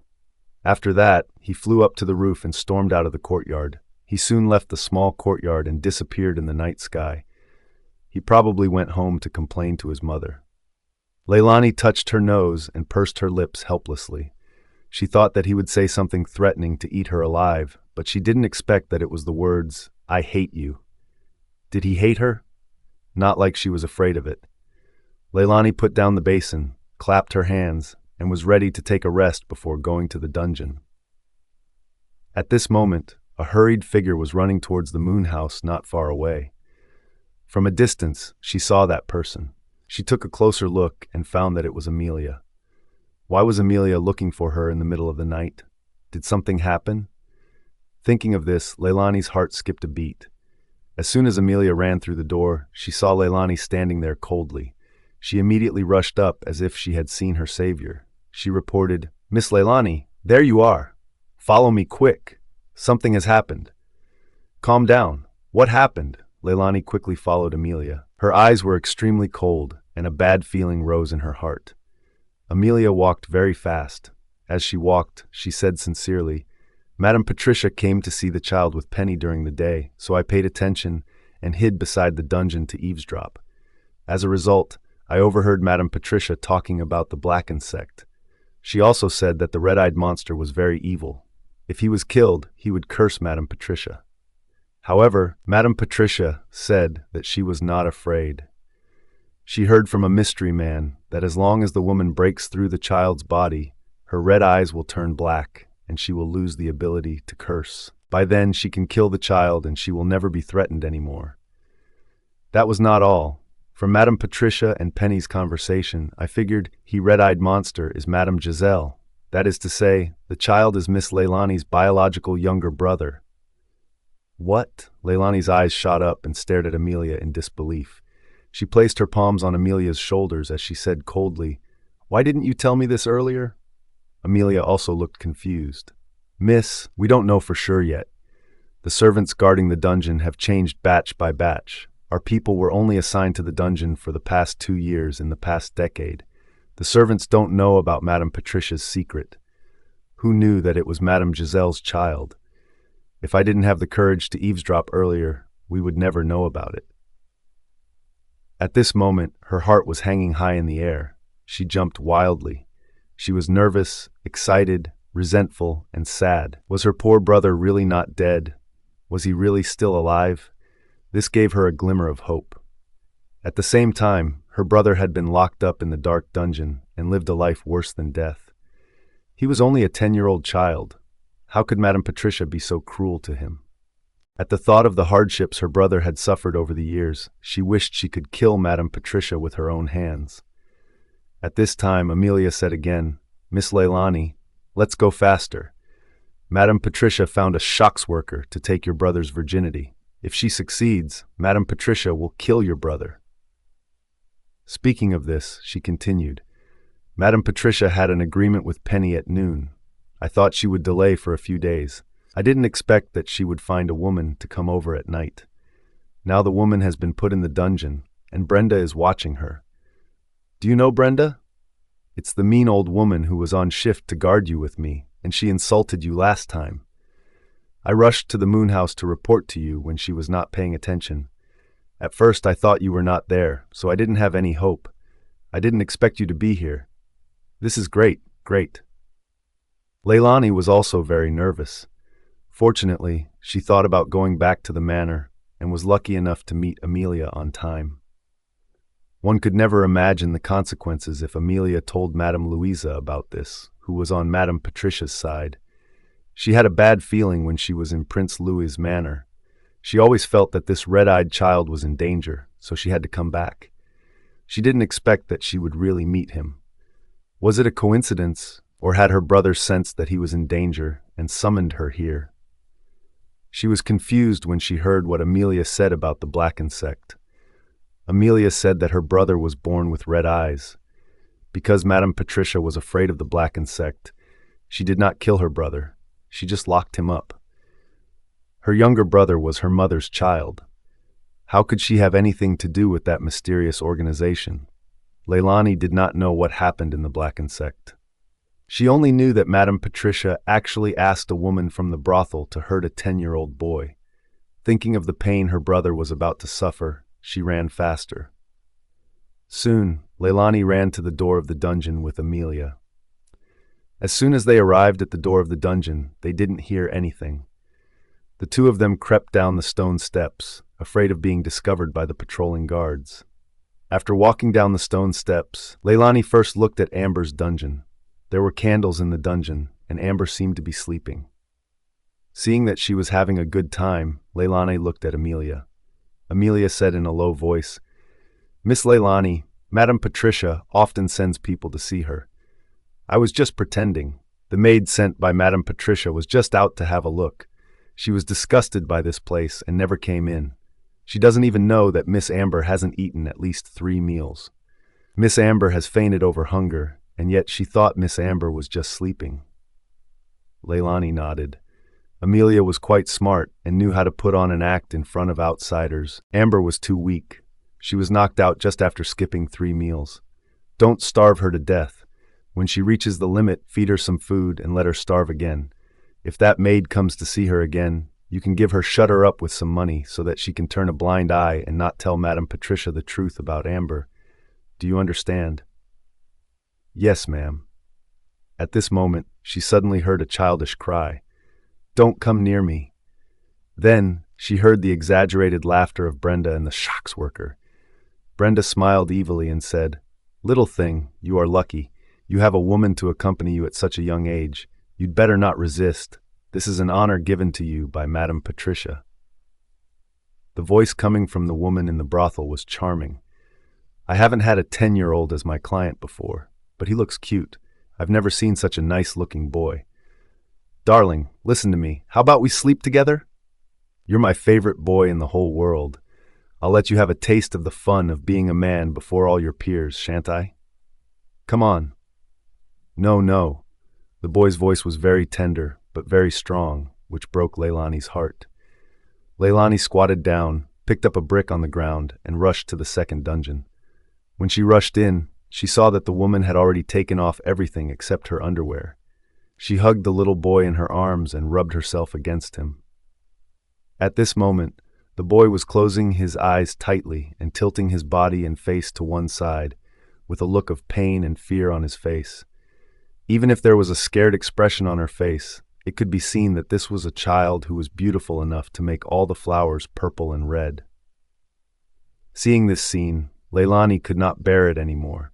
She rushed forward angrily. She grabbed the woman by her hair and pulled her hard to the ground. Then she picked up the brick and threw it to her head. The woman screamed, rolled her eyes, and was knocked unconscious on the ground. When Brenda saw that Leylani and Amelia, they immediately opened their eyes wide with hatred and accused them. Amelia, What's wrong with you? Why did you bring her in?" Amelia sneered and stared at Brenda coldly. "If I haven't called Miss Leylani over, you would have been the accomplice. You betrayed Madame Patricia. You knew Madame Patricia wanted to take away the boy's virginity and kill him after a few days. How dare you go against Madame Patricia? Can you even bear the consequences?" Brenda's face flashed pale as she was shocked by Leylani's hit with the brick earlier. After that, she wanted to run away and report to Madame Patricia, but Amelia stopped her. "Brenda, do you think you can run away? Are you out of your mind? You and I all know Madame Patricia's secret. After she kills this child, you and I will be killed." "Nonsense. I've done my best to Madame Patricia. I've worked hard. She will never treat me like this." Brenda opened their eyes wide in disbelief and looked at Leylani with some doubts. Why was she here? Leylani didn't care about Brenda first. After knocking out the socks worker, she rushed to the boy and quickly helped him tidy his clothes. Then she looked at him carefully. The boy in front of her was about 10 years old. Because he had been in the dungeon all his life and never seen sunlight, he had very fair skin. As pale as a hard-boiled egg, and it made people's heart ache at the sight of him. He had a pair of beautiful and ignorant big eyes. Because he had never seen the outside world, his eyes that looked at the glass were full of fear, weakness, ignorance, cowardice, and pity. At this time, he was so scared that his whole body was trembling, his white teeth were slightly trembling, and he bit his teeth so hard that they creaked. What a beautiful child. He was like a piece of art, red lips and white teeth, a galaxy in his glossy eyes decorated with a frame of thick eyelashes. He was as angelic as a fairy. Taking a closer look, he found that his eyes were bright red, and there were crystal-clear tears flowing out of them. Realizing that this child might be her biological brother, she patted him gently on the shoulder, indicating him not to be nervous. "Don't be afraid. I'm not a bad person. I'm here to save you. I won't hurt you. As long as I'm here, you'll be very safe." Leylani gently patted the boy's body, and his body gradually stopped shaking. He looked at her and blinked his innocent big eyes. The fear and cowardice in his eyes gradually decreased. Only then did Leylani point at his shoulder and discuss it with him in a very gentle tone. "Can I take a look at your shoulder?" The boy looked at her with a confused look, opened his slightly stunned beautiful eyes, and did not speak. Leylani couldn't help it. Ignoring him, she directly took off the clothes on the boy's right arm. At a glance, there was a shallow bite mark on his right arm. From the looks of it, it seemed to be years ago. She hurriedly recalled the scene before her mother's delivery. At that time, after her mother gave birth, Madame Patricia's footsteps came from outside. In desperation, her mother bit a deep tooth print on her brother's right arm and then told her, "Leylani, remember, I bit on your brother's right arm as a mark. It should be deep enough to last a decade or two. If your brother ever gets kidnapped, you must remember the bite mark and find him." Everything happened in a rush, and she did not even notice that her brother's eyes were dark red. She had never known that her brother's eyes were like this, as if they were covered with blood-red beautiful pupils. After seeing the bite mark, Leylani confirmed that this was her younger brother, the child her mother had given birth to. She suddenly hugged the boy and leaned on him, sobbing in a low voice. She rarely cried in her life, but when she saw her only family, she couldn't help crying. The boy didn't know why Leylani would hold him and cry. However, he could feel the warmth and love from her, so he was no longer afraid. He held her hands tightly and looked at Amelia of Brenda with narrowed eyes. Although he was no longer afraid of Leylani, he was still afraid of others. Leylani had never cried so happily. She thought of her mother's expectation for this child, her deep love for him, her mother's tragic death after her reputation was ruined, and her brother being locked up in this gloomy and horrible place for 10 years without daylight. Her heart trembled with pain. 10 years. A little baby had been locked up in a place that was even more terrifying than a cell for 10 years. That young child had been imprisoned here ever since he was born, completely clueless of the world around him. She thought that her brother must have been bullied by Madame Patricia a lot, but when she lifted up his clothes, she found that his skin was intact. It was fair and there were no scars. Amelia seemed to understand Leylani's thoughts. She hurriedly said, "Miss Leylani, although Madame Patricia hates this child very much, she has never dared to come to see him in person, nor does she dare to torture him, for fear that something bad will happen to her. Madame Patricia is most afraid that she will die, so she often sends people to ask us how he is doing. If she knows that he is not sick and is still alive, Madame Patricia will be relieved. Therefore, although this child is locked up, he has never suffered any physical pain." Leylani rolled her eyes coldly. She took a moment to process what Amelia had told her earlier. She thought that Madame Patricia must have been afraid that her brother would curse her with his eyes, and that was why she kept him alive all these years. She looked at the child again, and there were chains on his wrists, his ankles, and even around his neck. The chain on his neck was nailed to the stone wall, and the ones on his wrists and ankles were short, like modern shackles. For 10 years he had no freedom and had no visitors. This child must have been tortured by the isolation. Although Madame Patricia did not abuse his physical body, but locking him up like an animal in a zoo, the damage to his soul was far more harmful than physical abuse.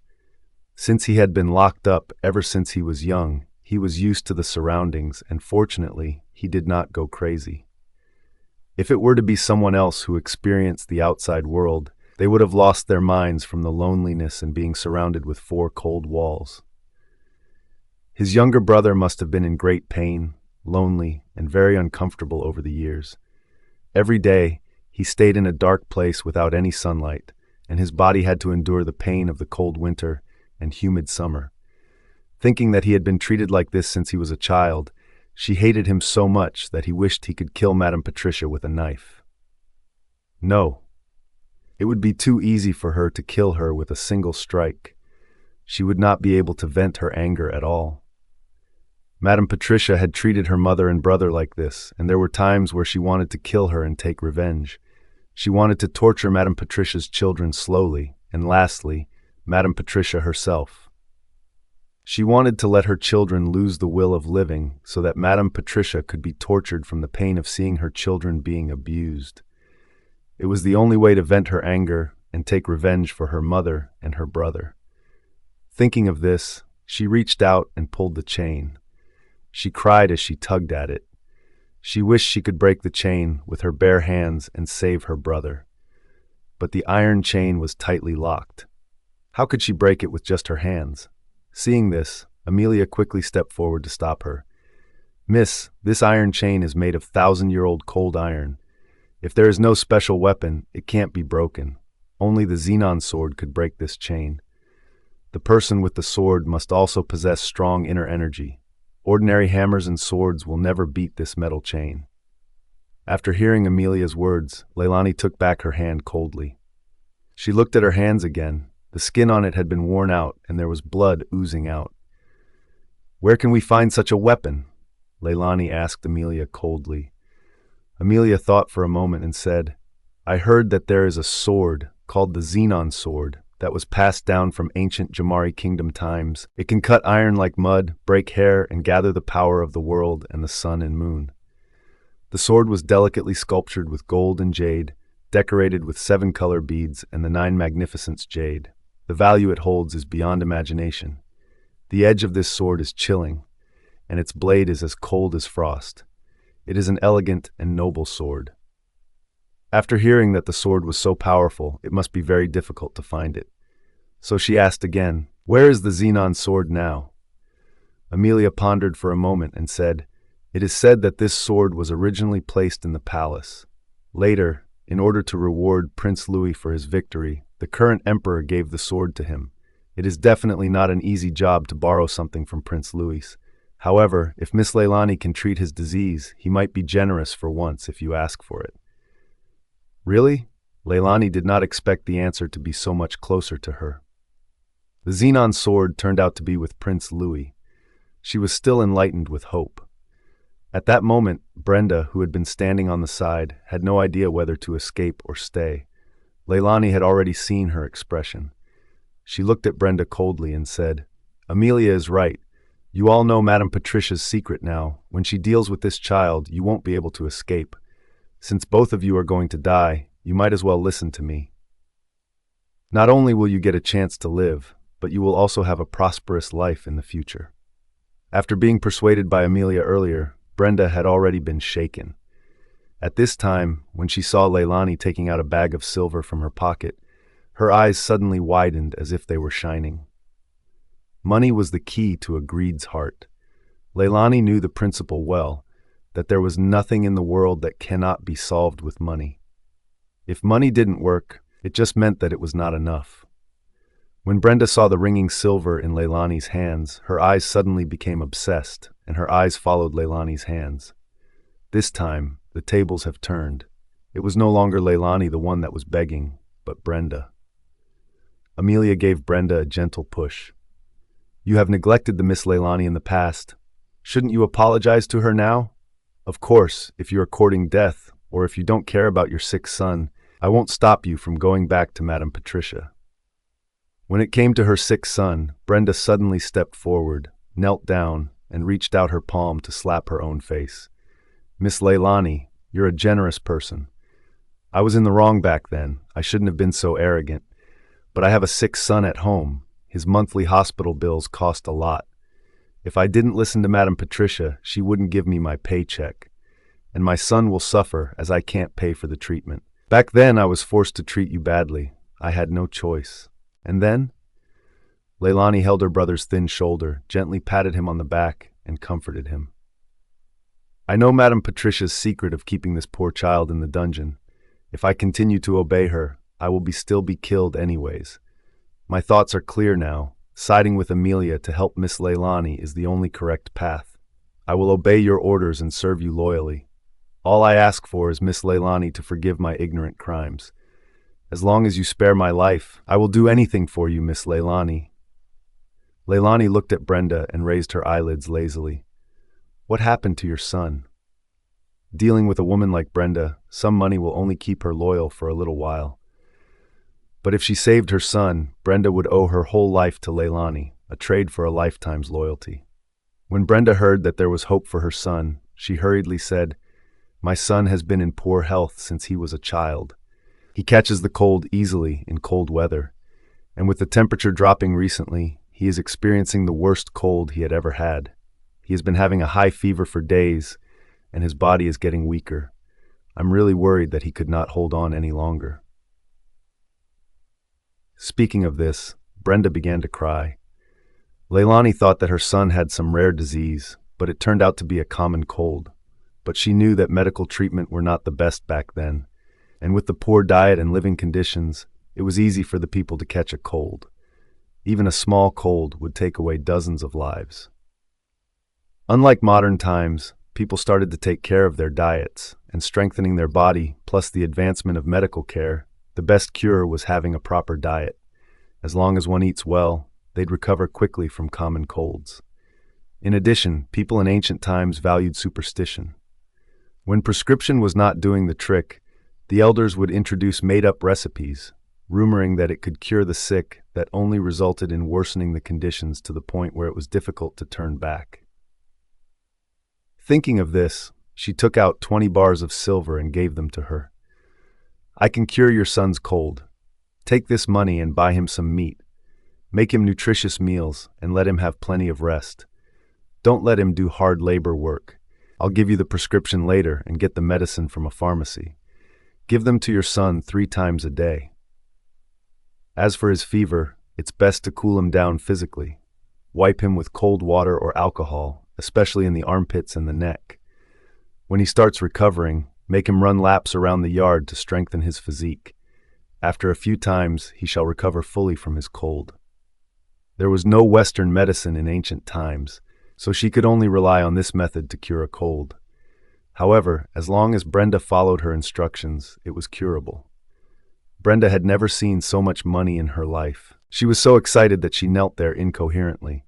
The most money she had ever seen was the dowry her husband had when they got married. It equaled the value of 2 silvers. Seeing 20 silvers at once, she almost fainted from the excitement. "Miss Leylani, are these all for me? Aren't you being a little too generous?" "It's okay. You work for me, so this is what you deserve. Anyone who works for me will be rewarded." just with different things depending on the complexity and the scale of work. I've always been fair and just and never favor personal interests. The last time Amelia worked for me, I gave her 20 silvers. This night, she came to me to report that there was a bullied child. She made great contribution, and I decided to reward her with 10 silvers. After saying that, she took out 10 silvers from her bag and handed it to Amelia. Amelia waved her hand hurriedly and said, "Miss Leylani, you have given me enough money last time. This is what I should do. I can't take your money anymore. It wouldn't be easy for you to go out without some money on you. You can save them for later use. I still have yet to use the 20 silvers yet." Seeing Leylani was so generous, Amelia also refused the money from the bottom of her heart, because she couldn't stay at Madame Patricia's place anymore. Madame Patricia would kill her to shut her up in the end. Servants at her age wouldn't be wanted by the public. Even if they were to be hired, they would be short-term and unstable jobs. Without a stable income, she would have nowhere to settle down in the later part of her life. Hence, she had already made up her mind to follow Leylani. Since she had made the choice, she couldn't be greedy before Leylani would abandon her. She couldn't lose a big deal because of a small one. She would be rewarded similarly if she stayed with Leylani and served her well. Moreover, she thought that Leylani was different now. If she married a good husband in the future and they stayed loyal, they would definitely be taken into the family to serve her. In this way, she would not have to worry about the rest of her life. Seeing that Amelia was still a little sincere about her and that she was not so greedy, she took back the money and said, "Well, from now on, you should follow me well. Now I have 2 things for you to do." Leylani looked at her younger brother, who was being protected in her arms, and said coldly, "First, you have to take good care of this child. Don't let Madame Patricia touch him. Brenda, go and tell Madame Patricia later that the lady had done her job, but this child is still red-eyed. Second, after I leave, I don't care whether you bribe her or threaten her. I want this woman to work with you and admit that she has done it. After you successfully hide it from Madame Patricia, you can send this woman far away. Don't let her appear at the gate of the general's mansion. Otherwise, I will kill her." She gave Brenda 20 silvers. Brenda could simply bribe the woman and let her off with a couple of silvers. Leylani also warned Brenda to not be soft-hearted if the woman got greedy and threatened her. Hearing this, Brenda quickly nodded. "Miss Leylani, don't worry. This is my distant cousin. She will listen to me in everything. I brought her here. Madame Patricia has always trusted me. I will ask her to tell Madame Patricia later." It turned out that she was the distant cousin of Brenda. At this time, she was relieved. Madame Patricia didn't want to spend money on these servants and thought that she was their master. If she didn't treat them as human beings, they would betray her once they had a chance. If Madame Patricia was convinced that the child has lost his virginity and yet still have red eyes, she would believe that the child still had the ability to curse her and wouldn't lay a hand on him. "By the way, Amelia, what's the child's name?" Looking at her brother's curious eyes, she couldn't help but scratch his white and tender little face. His skin was so smooth, like a piece of beautiful jade. After being touched by Leylani, her little brother's originally pale face suddenly flushed. He lowered his head shyly and leaned against her. In an instant, she was moved by the innocent look of this child. Maybe this was the feeling of brother and sister being in one's heart. Her brother chose to trust her so quickly, which made her so touched. "Mother, don't worry. I will definitely treat my brother very well and will continue to live on with him. I will never let him suffer again," she thought. If only Mother was still alive to see him too. Amelia tilted her head and said, "He doesn't have a name. Madame Patricia always called him names whenever she mentions him. Son of a butch, monster. As for us, we call him the little monster or the red-eyed creep, etc. Sorry, Miss Leylani. We shouldn't have hurt him like that. We have gone too far." Leylani waved her hand. "Forget it. It's all in the past. I won't pursue the matter. As long as you do what you will do in the future and don't betray me, I will definitely treat you well. On the contrary, if anyone dares to betray me, I will let her end up worse than Lorraine." It was said that Lorraine had died in a villa in the suburbs. When she died, she was alone. After she died, she was mass buried and was not left with a grave. Leylani gave them both wealth and power. The two could only nod their head immediately to show their loyalty. Lorraine ended up tragically, to the point where none of them would ever want to. Besides, she was enjoying life with Leylani. If she betrayed Leylani, she would be courting death. Leylani reached out to touch her brother's little hand and found that his hand was very cold and his clothes were very thin. She immediately looked at him with pity and said, "From now on, I am your sister, your biological sister, okay?" The younger brother looked at her in confusion and finally asked, "Sister?" "Yes." Leylani nodded firmly and said patiently, "You're my younger brother and I'm your older sister. We have a mother called Giselle. I'll give you a name. You're so beautiful. I'll name you Joseph. From now on, Joseph is your name." This fleeting glance was like a dream. She hoped that he would be covered with feathers and would be able to fly into the sky on his own in the future. Joseph looked at her in confusion. Although he didn't quite understand what she said, but he knew that she was his family and was very kind to him, so he smiled at her. This smile was like a spring breeze, as if the surrounding flowers were blooming in an instant. His smile was very pure, very clean, and it got her in a good mood. Leylani then gave some orders to Amelia before leaving the general's mansion and returned to Prince Louis's manor that night. Back to Prince Louis' mansion, she had two things on her agenda.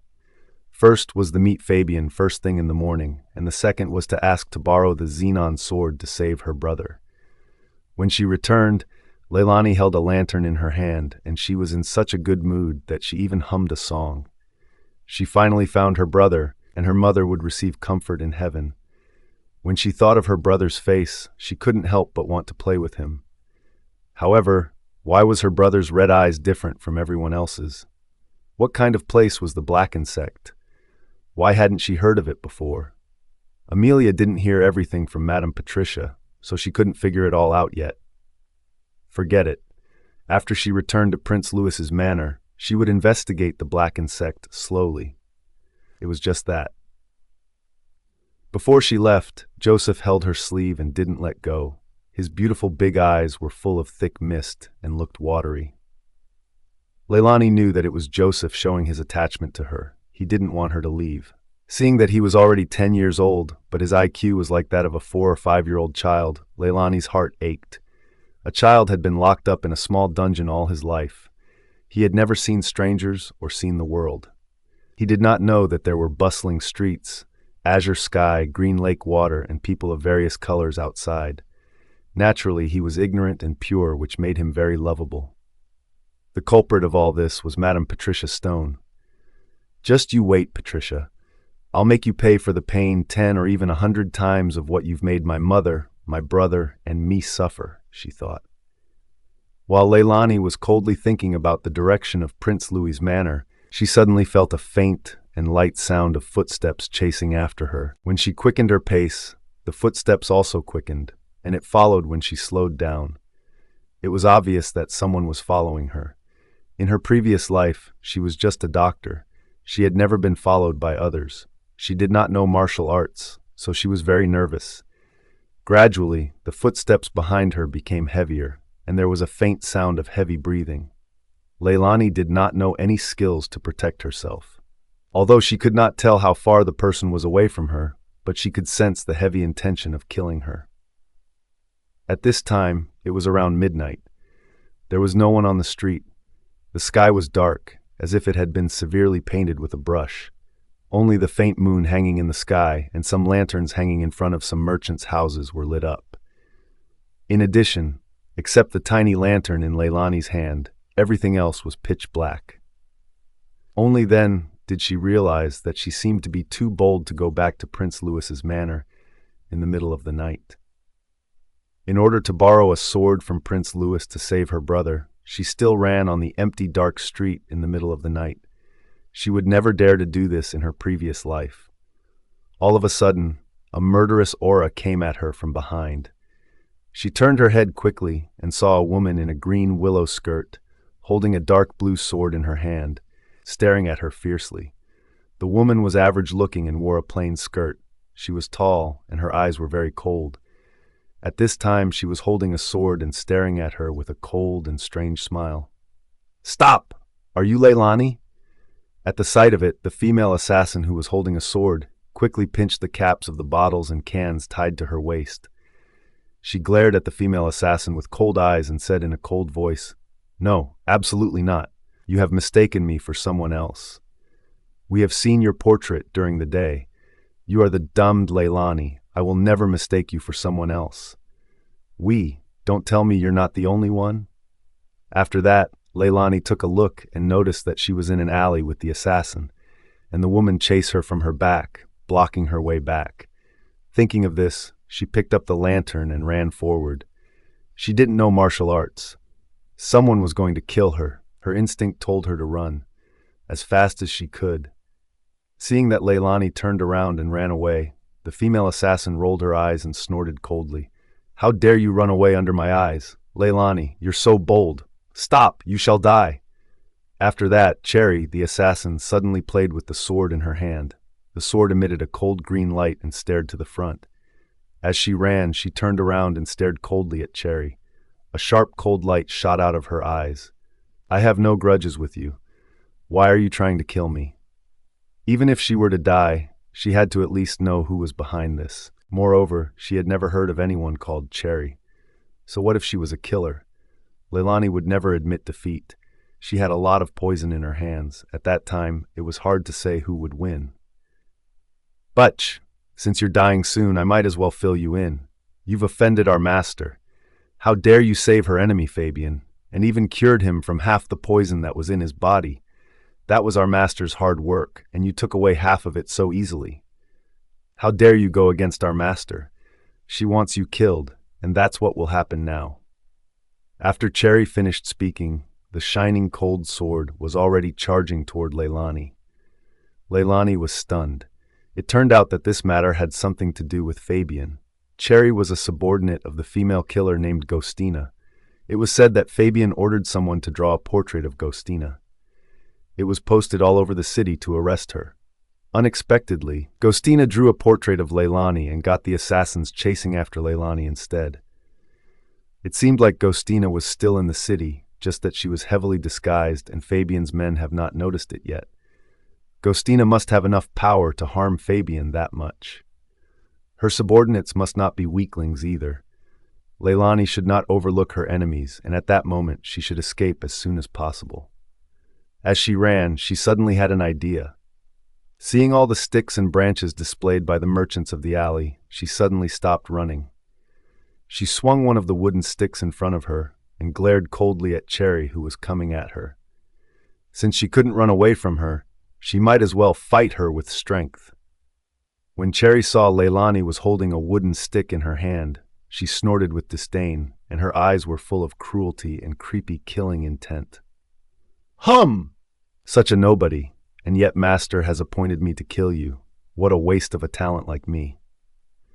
Seeing that Cherry dared to look down on her, Leylani did not feel ashamed. On the contrary, she felt that it was better. Showing weakness appropriately could lower the opponent's guard, then only could she stand a chance to win. But at this moment, Cherry had already pulled out her long sword and slashed down at her. Leylani quickly raised the wooden stick to block it. At that moment, the wooden stick in her hand had been cut into halves by the sword and fell to the ground. Looking at the fragile wooden stick, Leylani suddenly became nervous. She quickly grabbed a big pumpkin beside her and tried to throw it at Cherry. But the pumpkin was so heavy that it was difficult for her to hold it, let alone throw it at Cherry. She threw it with all her might, but it only reached about a meter away. The big pumpkin fell right in front of Cherry and broke into several chunks.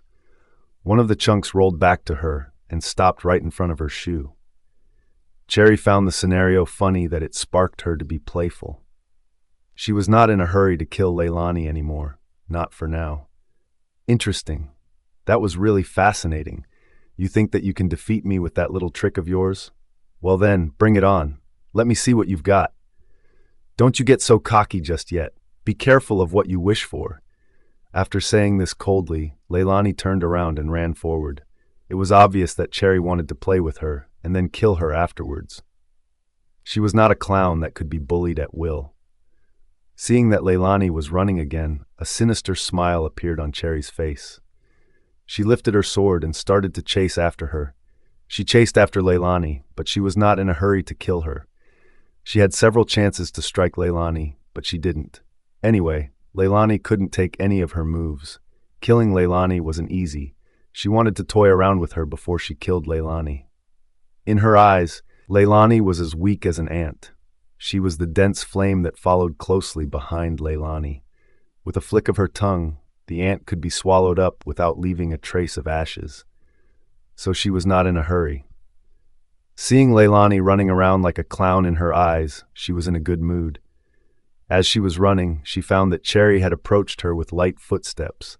She had chances to kill her, but she didn't. Leylani instantly knew that she was toying with her.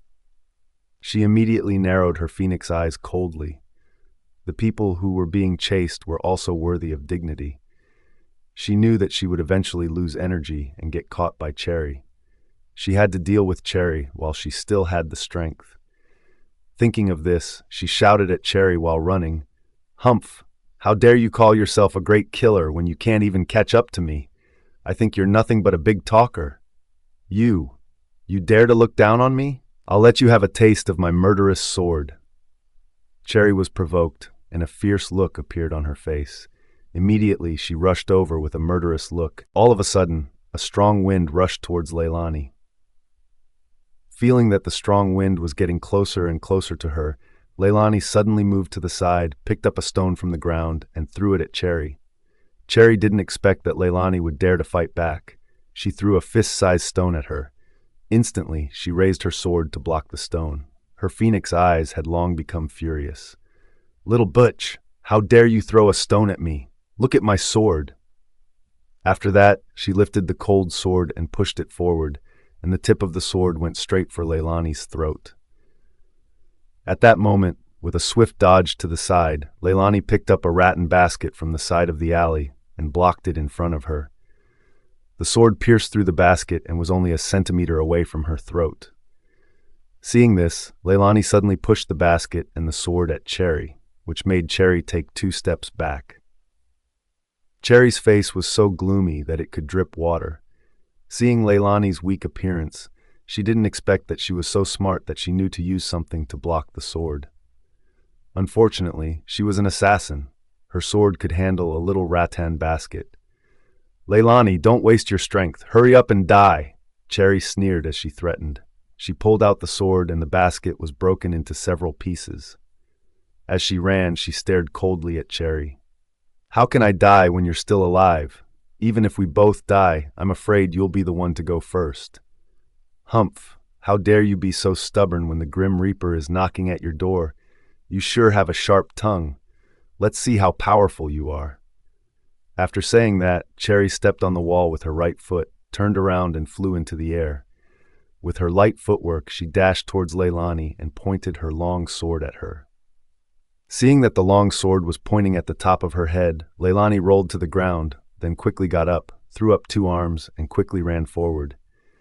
As she ran, Leylani suddenly turned pale with fright and stared at the front. There was no road in front of her. It was a dead end. The wall was not high. She couldn't get through, nor climb over it. The sandy and muddy ground would only make Leylani slip if she stepped onto it, so she quickly retreated. At this moment, a dark green sword had been pointed to the right side of her neck. Feeling a chill on her neck, she quickly stood still, raised her hands, and made a surrender gesture. "Please spare my life. I was dumb to underestimate you, and hence I offended you. Please forgive me." Every great man knew when to retreat. Leylani was no exception. Seeing Leylani raising the white flag with her shaky voice and the beads of sweat forming on her forehead, Cherry sneered with a smirk. "I thought you were much more stronger than this. That was brave of you to fight against me with that little power of yours. Well, judging from your sincerity, I'll let you die a quick death and make sure you leave this world comfortably." "Great, ma'am, wait a minute. My legs are weak." Leylani pretended to be scared and weak, but a trace of cunning flashed in her eyes. She pretended to be afraid and her body softened, slowly sitting down on the ground. The tip of Cherry's sword followed closely. landing on Leylani's neck. At that moment, Leylani was shaking all over and her face turned pale with fear. Cherry squatted down and laughed at her smugly. "Are you afraid now? If it weren't for Master's order to kill you, I would have let you live a little longer. But it's a shame you have offended someone you shouldn't, and you saved someone you shouldn't. Leylani, go to Hall!"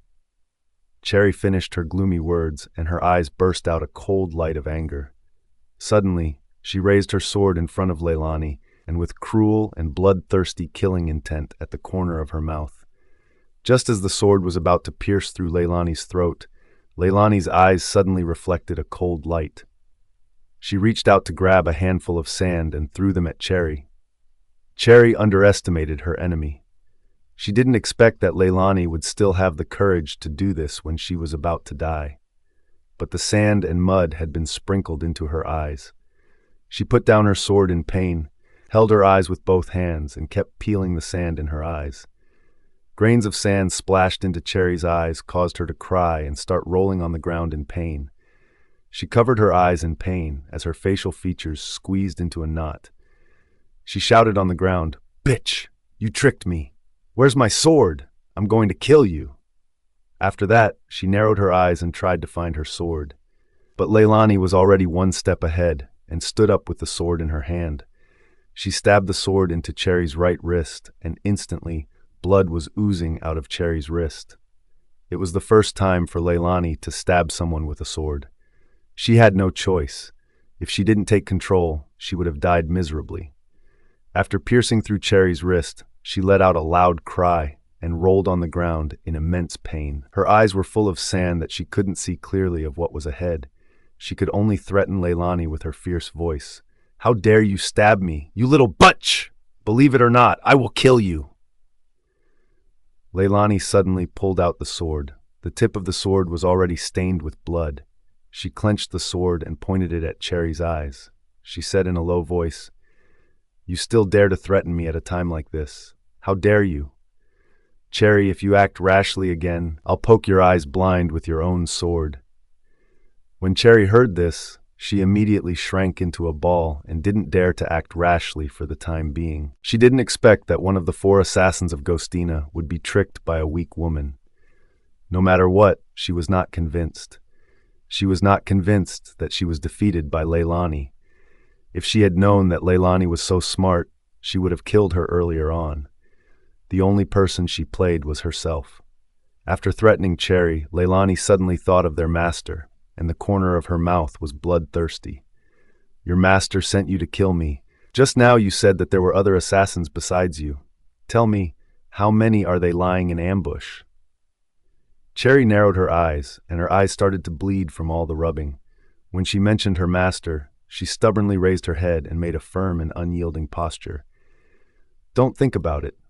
I won't tell you. Give it up. If I can't kill you, there are others waiting to kill you." "Really? I heard that your killer's sword can even cut hair off. Do you want me to try it with your sword?" After saying that, she picked up the sword and cut off a bunch of Cherry's hair. When Cherry saw this, her face twisted even more. Her expression was ferocious, and her eyes were full of resentment. She said stubbornly, "Even if you kill me this day, I won't betray my master. Cut the crap. If you want to kill me, just kill me. Give me a quick death."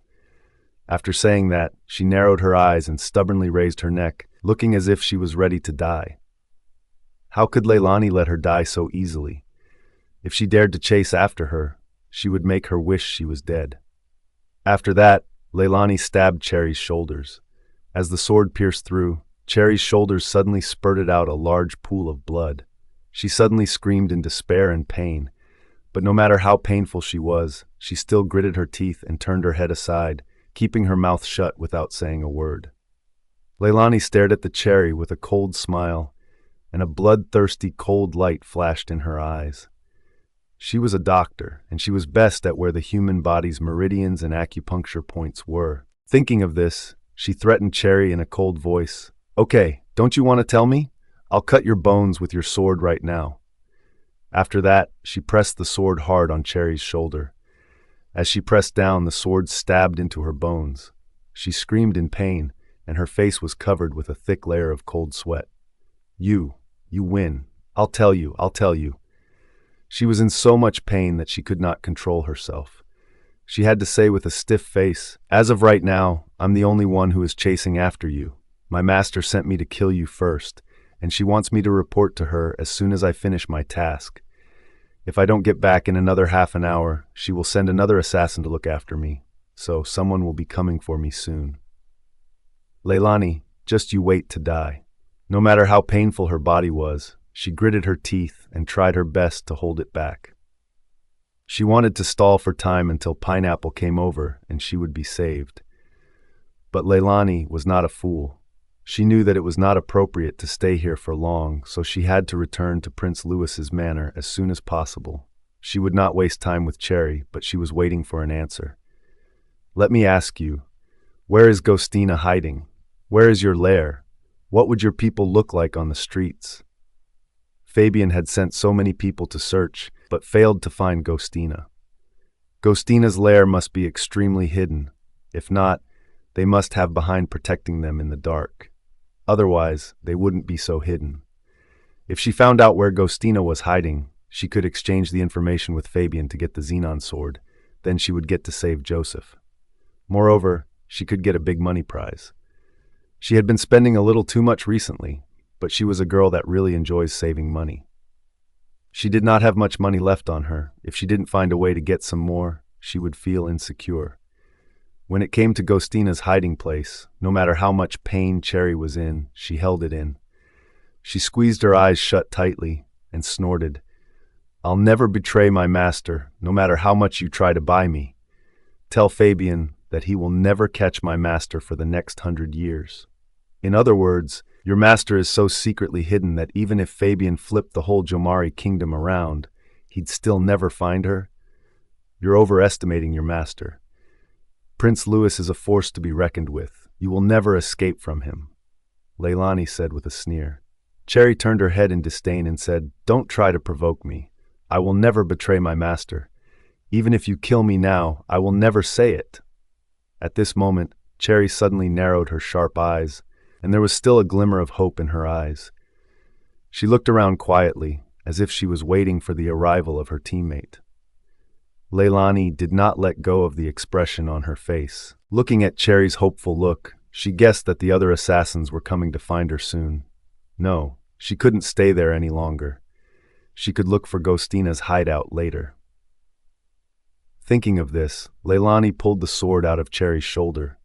The pain caused her heart and lungs to twitch. She immediately let out a heart-wrenching scream. Hearing the loud scream, Leylani quickly covered her ears.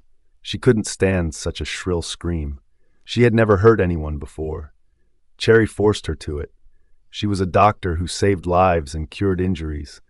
She was forced to become the murderer. But if she didn't fight back, she would have been long dead on the ground. In this world where the strong preyed on the weak, in order to survive, she had to give up her previous moral principles and fight with them.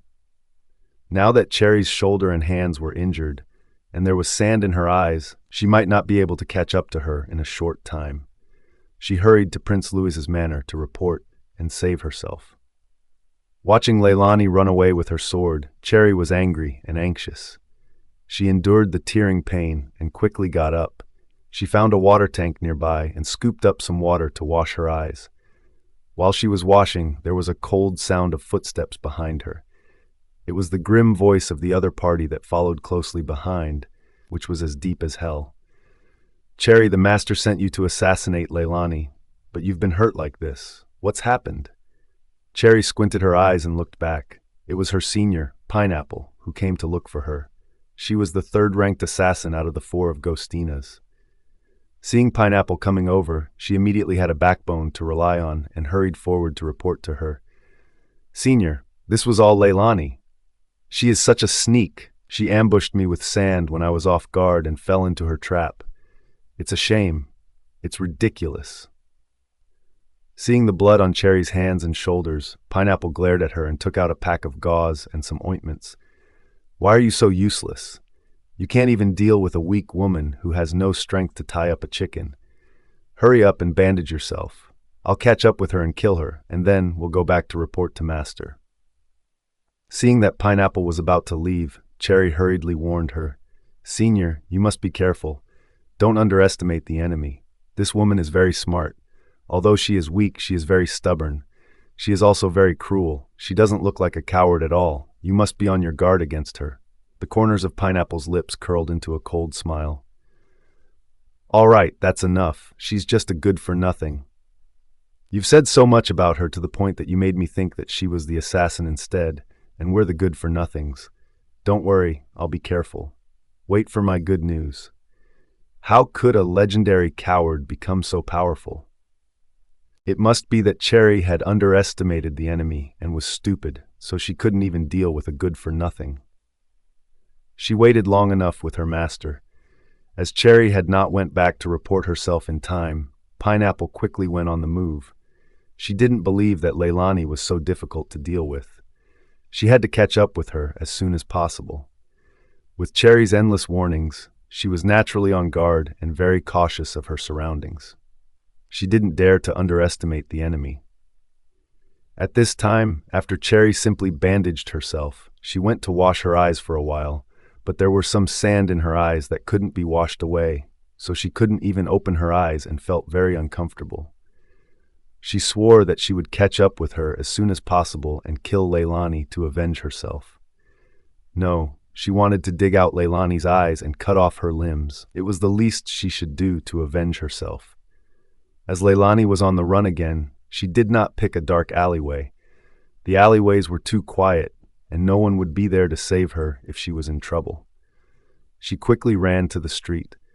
Because her lantern was lost in the escape, she had nothing to light up her surroundings, so she could only keep running to the place where there was light. As she ran, she realized that she had lost her way. She didn't know which street she had come from.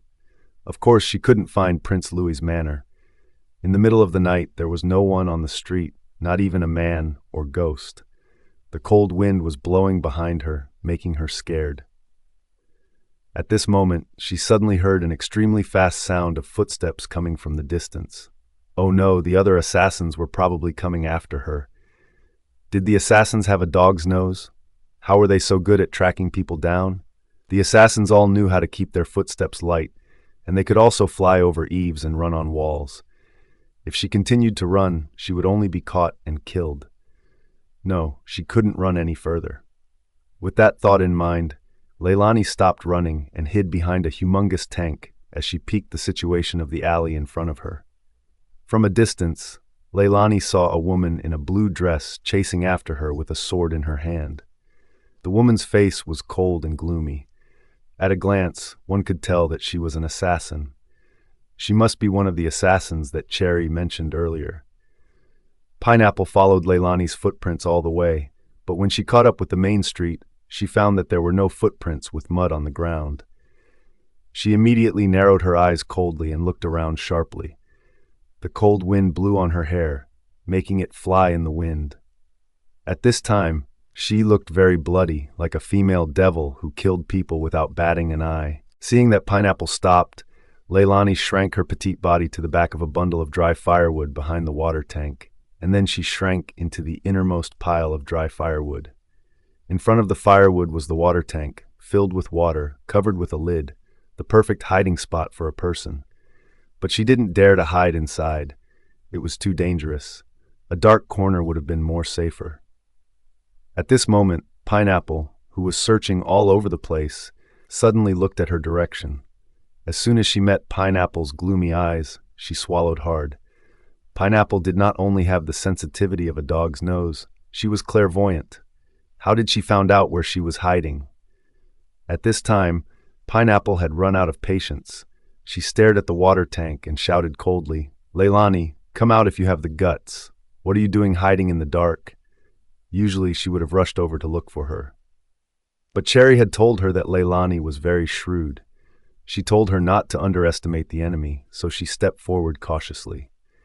As soon as she heard what Pineapple said, she knew that it was a test. She thought that Pineapple had found her, but she didn't expect that Pineapple didn't know where she was at all. She didn't want to go out because she wanted to test her. She was not a cat that had 8 lives to spare. Earlier, she had won over Cherry by throwing sand at her because she took advantage of Cherry underestimating her abilities. But Pineapple was different.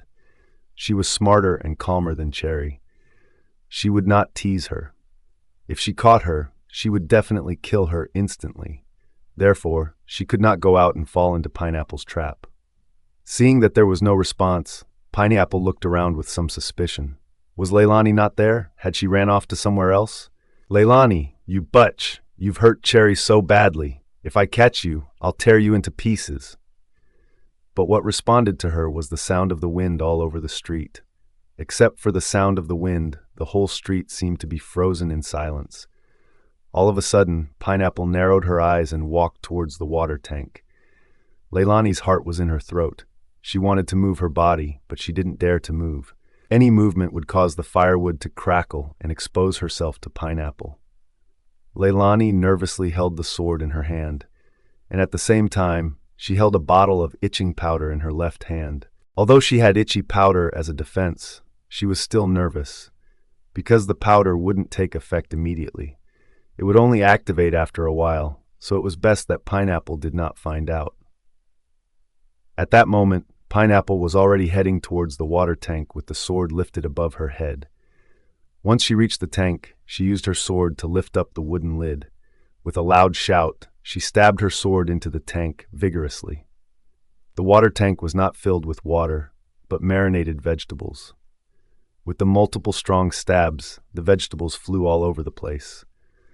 A pungent sour smell spread in the air, and Leylani wanted to cover her nose with her hands, but she didn't dare to move at all. After stabbing into the tank, Pineapple lifted her hand and said, "Leylani Millington, I don't care where you are hiding. I will find you. I don't believe you can hide from me forever. I must see you, dead or alive." After that, she raised her sword and stabbed it into a bundle of dry firewood. Her sword pierced through the firewood stash, and waves of light reflected from the sword. The light almost lit the firewood up. One could imagine how angry Pineapple was. Seeing that Pineapple was stabbing wildly into the dry firewood with a sword, Leylani nervously clenched her fingers. Her palms, which were holding the medicine bottle, began to sweat, for fear that Pineapple's sword would stab toward her. Feeling Pineapple's strong sense of anger, Leylani was also full of anger. She clenched her fists tightly. She had no feud with them. Why would they assassinate her and treat her life as an ant? What right did they have to decide her life and death? They could kill her wherever they wanted. Her fate had always been in her own hands, and she would never be trampled upon. Thinking of this, Leylani suddenly plucked up her courage. She glanced coldly at Pineapple and saw that she was stabbing at the dry firewood. She was stabbing randomly, so she was still safe for the time being. But she could never hide forever if she wanted to stay alive. No, she should not wait for her death to arrive just like that. With that thought in mind, Leylani held the itchy powder in her left hand and Cherry's sword in her right. She kicked away the firewood in front of her and charged towards Pineapple as she shouted, "I heard you're looking for me? You want to kill me? That's not easy, but if you want to die, I can fulfill your death wish." "Ha ha! What a big talk!" Seeing that she had finally forced out Leylani to expose herself, Pineapple carefully looked at her and found that she was exactly the same as the portrait. Then she walked over with her sword in her hand and said, "Ptsch! I will avenge Cherry. I warn you not to underestimate me. Cherry is an idiot, but I am not." Leylani raised her eyebrows coldly and suddenly pointed to the back of Pineapple and said, "Cherry, your senior just called you an idiot, and you're not going to respond to that."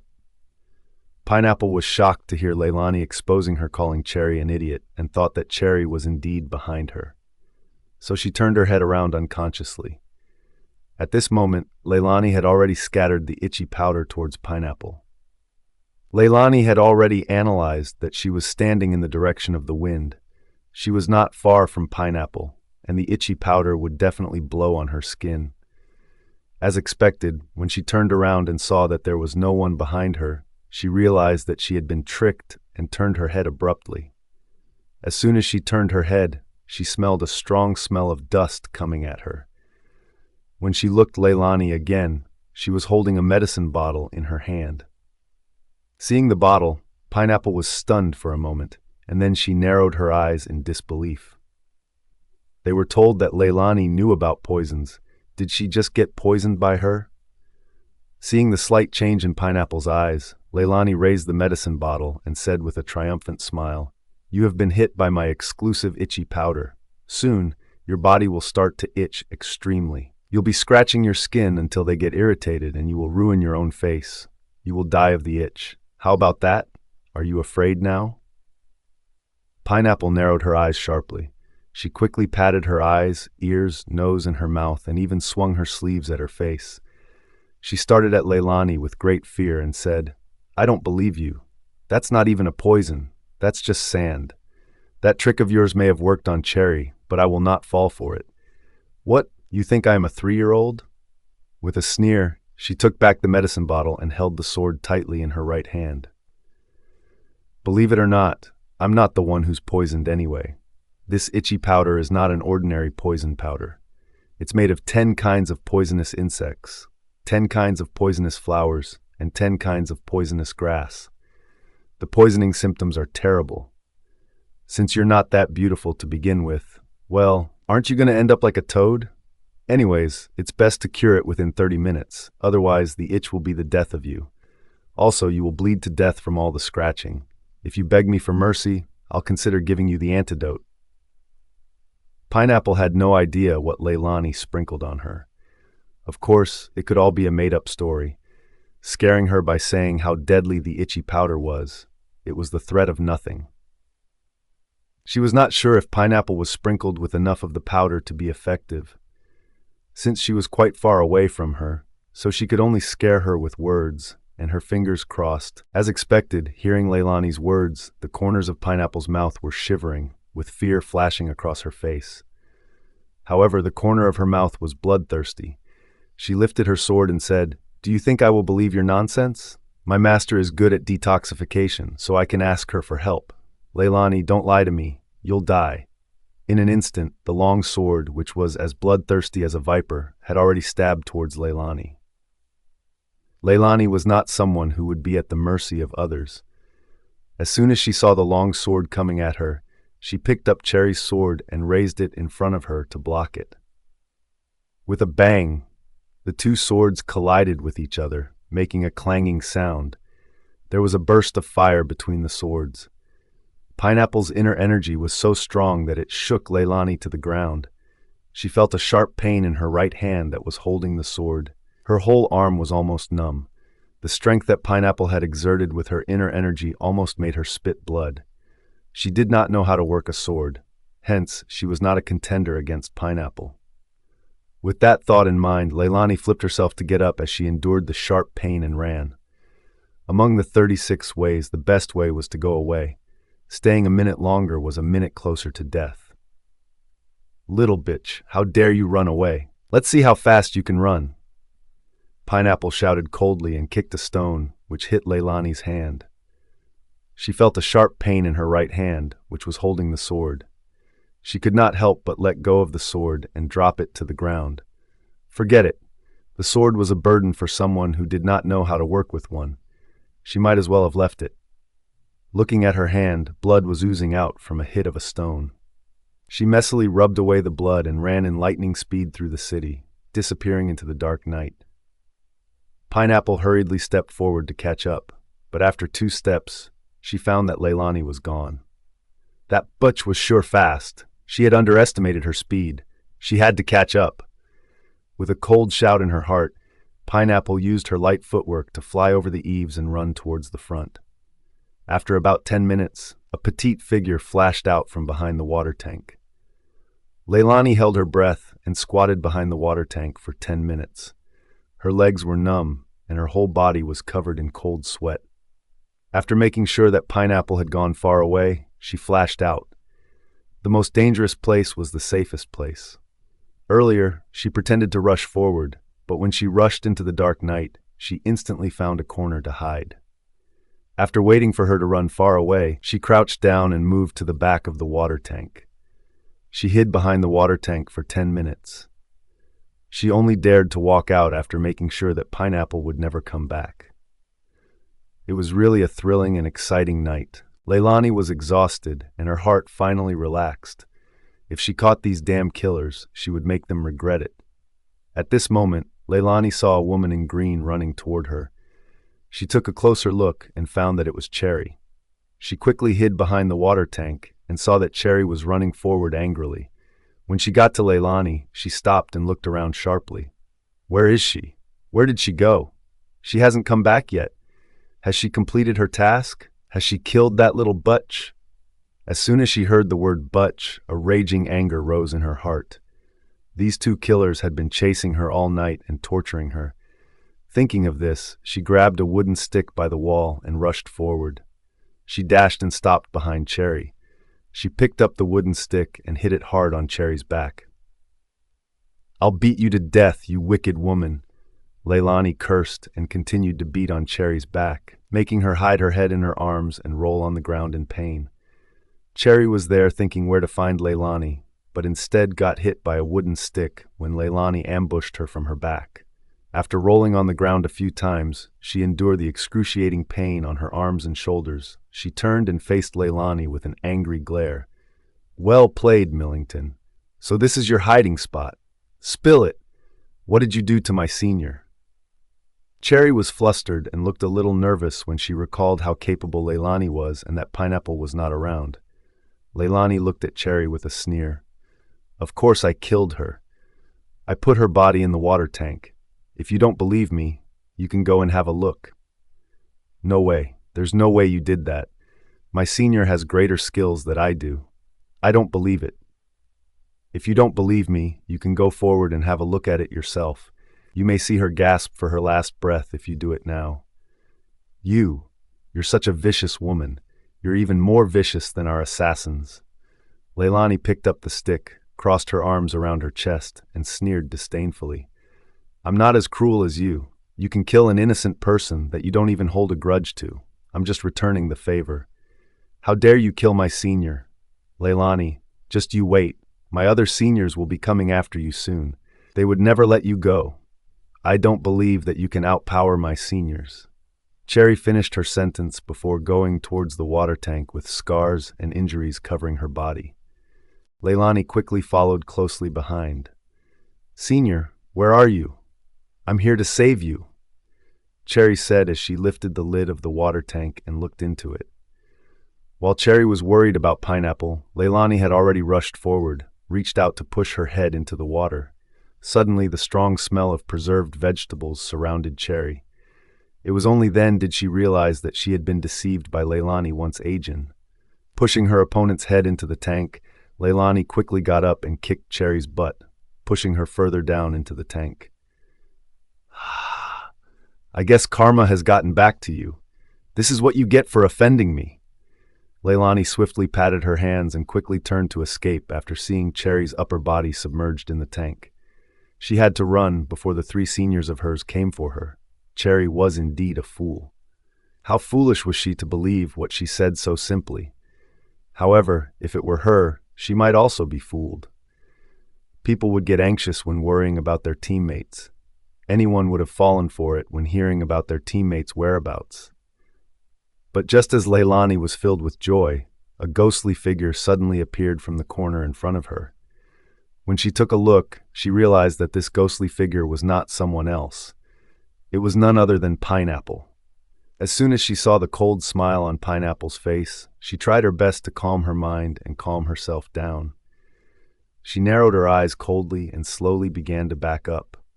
"Leylani, you're so bold that you dare to mess with me," Pineapple shouted coldly. When she looked up, she saw that Cherry that had crawled out of the water tank. Cherry was covered with preserved vegetables and looked extremely embarrassed. Pineapple immediately shouted at Cherry in disgust. "Cherry, pick up your sword and stand behind her. I'll get her from the front. Let's end her." After that, with a swift kick, the sword slipped out of Leylani's hand and landed in front of Cherry. When Cherry saw her sword, her eyes sparked and quickly picked it up. At that moment, two swords with her in the middle. Leylani had nowhere else to run for escape. Leylani chose to escape from Cherry's side since she was severely injured. With the weak bandaging, she couldn't hold on for long. Therefore, as long as she could slip through Cherry, she could escape. However, the sword was back into Cherry's hands, which made it a little more difficult for Leylani to deal with now. Pineapple walked towards Leylani step by step with a sinister smile. Leylani, you have nowhere to run. I advise you to surrender. Otherwise, don't blame us for being ruthless. Leylani ignored Pineapple and kept retreating towards Cherry. After getting rid of the vegetables on her body, Cherry stared at Leylani with resentment. Seeing that Leylani dared to step back in her direction, she sneered and said, Leylani, come here if you have the guts. The Grim Reaper wants you dead by midnight. You can't live to see the end of the day. This day is your time to die. Hearing Cherry's threats, Leylani regretted not smashing her teeth. It's not certain who will die this night. I advise you to let me go, or we'll fight to the death and go to Hull together. After saying that, a bottle of medicine suddenly appeared in her hand. Seeing her medicine, Cherry was afraid for a moment, while Pineapple said proudly, Cherry, don't be afraid of her. Her medicine is fake. It's just a bluff. She lied about having the powder sprinkled on me. It's been so long and nothing happened. She's just a liar. Leylani pinched the medicine bottle tightly, stared at the two people coldly, and said word by word, I call this the half-step crazy. It is extremely poisonous. Anyone who gets infected will go crazy immediately. If they are not cured, they die of madness. I don't mind letting you have a taste of madness. Oh, really? Well, why don't you elaborate more on how one gets crazy? Pineapple said coldly. Leylani quietly took a step back. Those who are poisoned will start laughing and do things that only a madman would do. Do a strip dance, jump in the river, eating cow shot and drinking horse pee. Let your imagination run wild. The best part is that they will keep on laughing. The corners of Pineapple's lips curled into a cold smile as she stared at Leylani with sinister eyes. If you were to be poisoned, would you be the one to laugh till you die? Ha ha! Do you really think it would be so easy for us to get poisoned? Ah! While she was laughing happily, she suddenly found that her body was as painful as being pricked needles. Only then did she realize that not only did her body hurt, but her hands and face suddenly felt itchy. She reflexively reached out to scratch the itch. Because of the itch, she almost scratched a piece of skin off of her face. Why was she itching all of a sudden? Could it be that she had really been poisoned by Leylani's powder? Seeing the sudden change of expression on Pineapple's face, Leylani immediately realized that the itching powder had worked. Although it was a little late, it was very timely. As she grasped the itchiness on her body, she raised her sword and pointed it at Leylani. Bitch, what poison did you poison me with? Why am I itching so much? Hand over the antidote, or I'll kill you with one strike. She raised her cold and arrogant eyes, put her hands behind her back, and stood there. I think you've mistaken. You should be begging me for mercy. I'm the only one who knows the antidote to this special powder. If you make me happy, I may give you the antidote. At this moment, Pineapple felt more itch all over her body, and it was only getting more and more intense. She quickly stretched out her hands and scratched her body. She bared her teeth and said, If you don't hand over the antidote, I can kill you immediately. By then, I'll search all over your dead body for the antidote. I'm not so sure about that. Do you think I'd bring around the antidote for you to get it that easily? Kill me if you will. But bear in mind that killing me will not give you a hint of that antidote. By then, I'll be happy to have my grave buried right next to yours. Leylani continued to scare off Pineapple. She had the antidote on her body, but she couldn't let Pineapple know about it. Otherwise, Pineapple would actually kill her. Any truth could be false and vice versa. It was all the art of tricking. You! Where did you put the antidote? Bring me to it. After saying that, Pineapple reached for her face again, feeling very uncomfortable. As a result, the more she scratched, the more itchy and pain she felt. She couldn't help but scratch hard and cut off a few pieces of the skin and flesh on her face, revealing a faint pink flesh. At this time, she felt the itch getting much more intense to the point that she couldn't hold her sword properly. Her hand, which was holding the sword, trembled and the sword fell to the ground. She simply threw the sword, rolled on the ground with her hands on her face, and began to scratch. As expected, Leylani didn't lie to her. The powder was as deadly as she described it.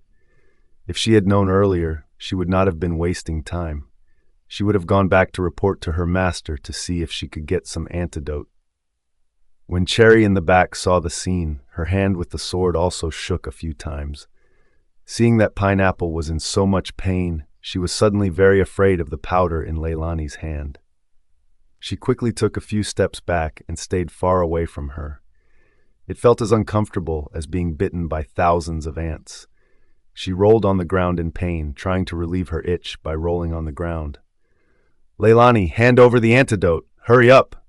Pineapple's face was covered with cold sweat, and she wanted to threaten her with her sword. Unfortunately, she didn't even have time to hold the sword, because her two hands were either grabbing her face or other parts of her skin. How could she have time to do anything else? Leylani held the medicine bottle and stepped forward coldly. She kicked the sword far away, with a sunny smile on her face. "I said, I won't die before you do, didn't I? Aren't your bones stiffer than rocks, harder than steel? Didn't you say you'd rather die than to beg for mercy?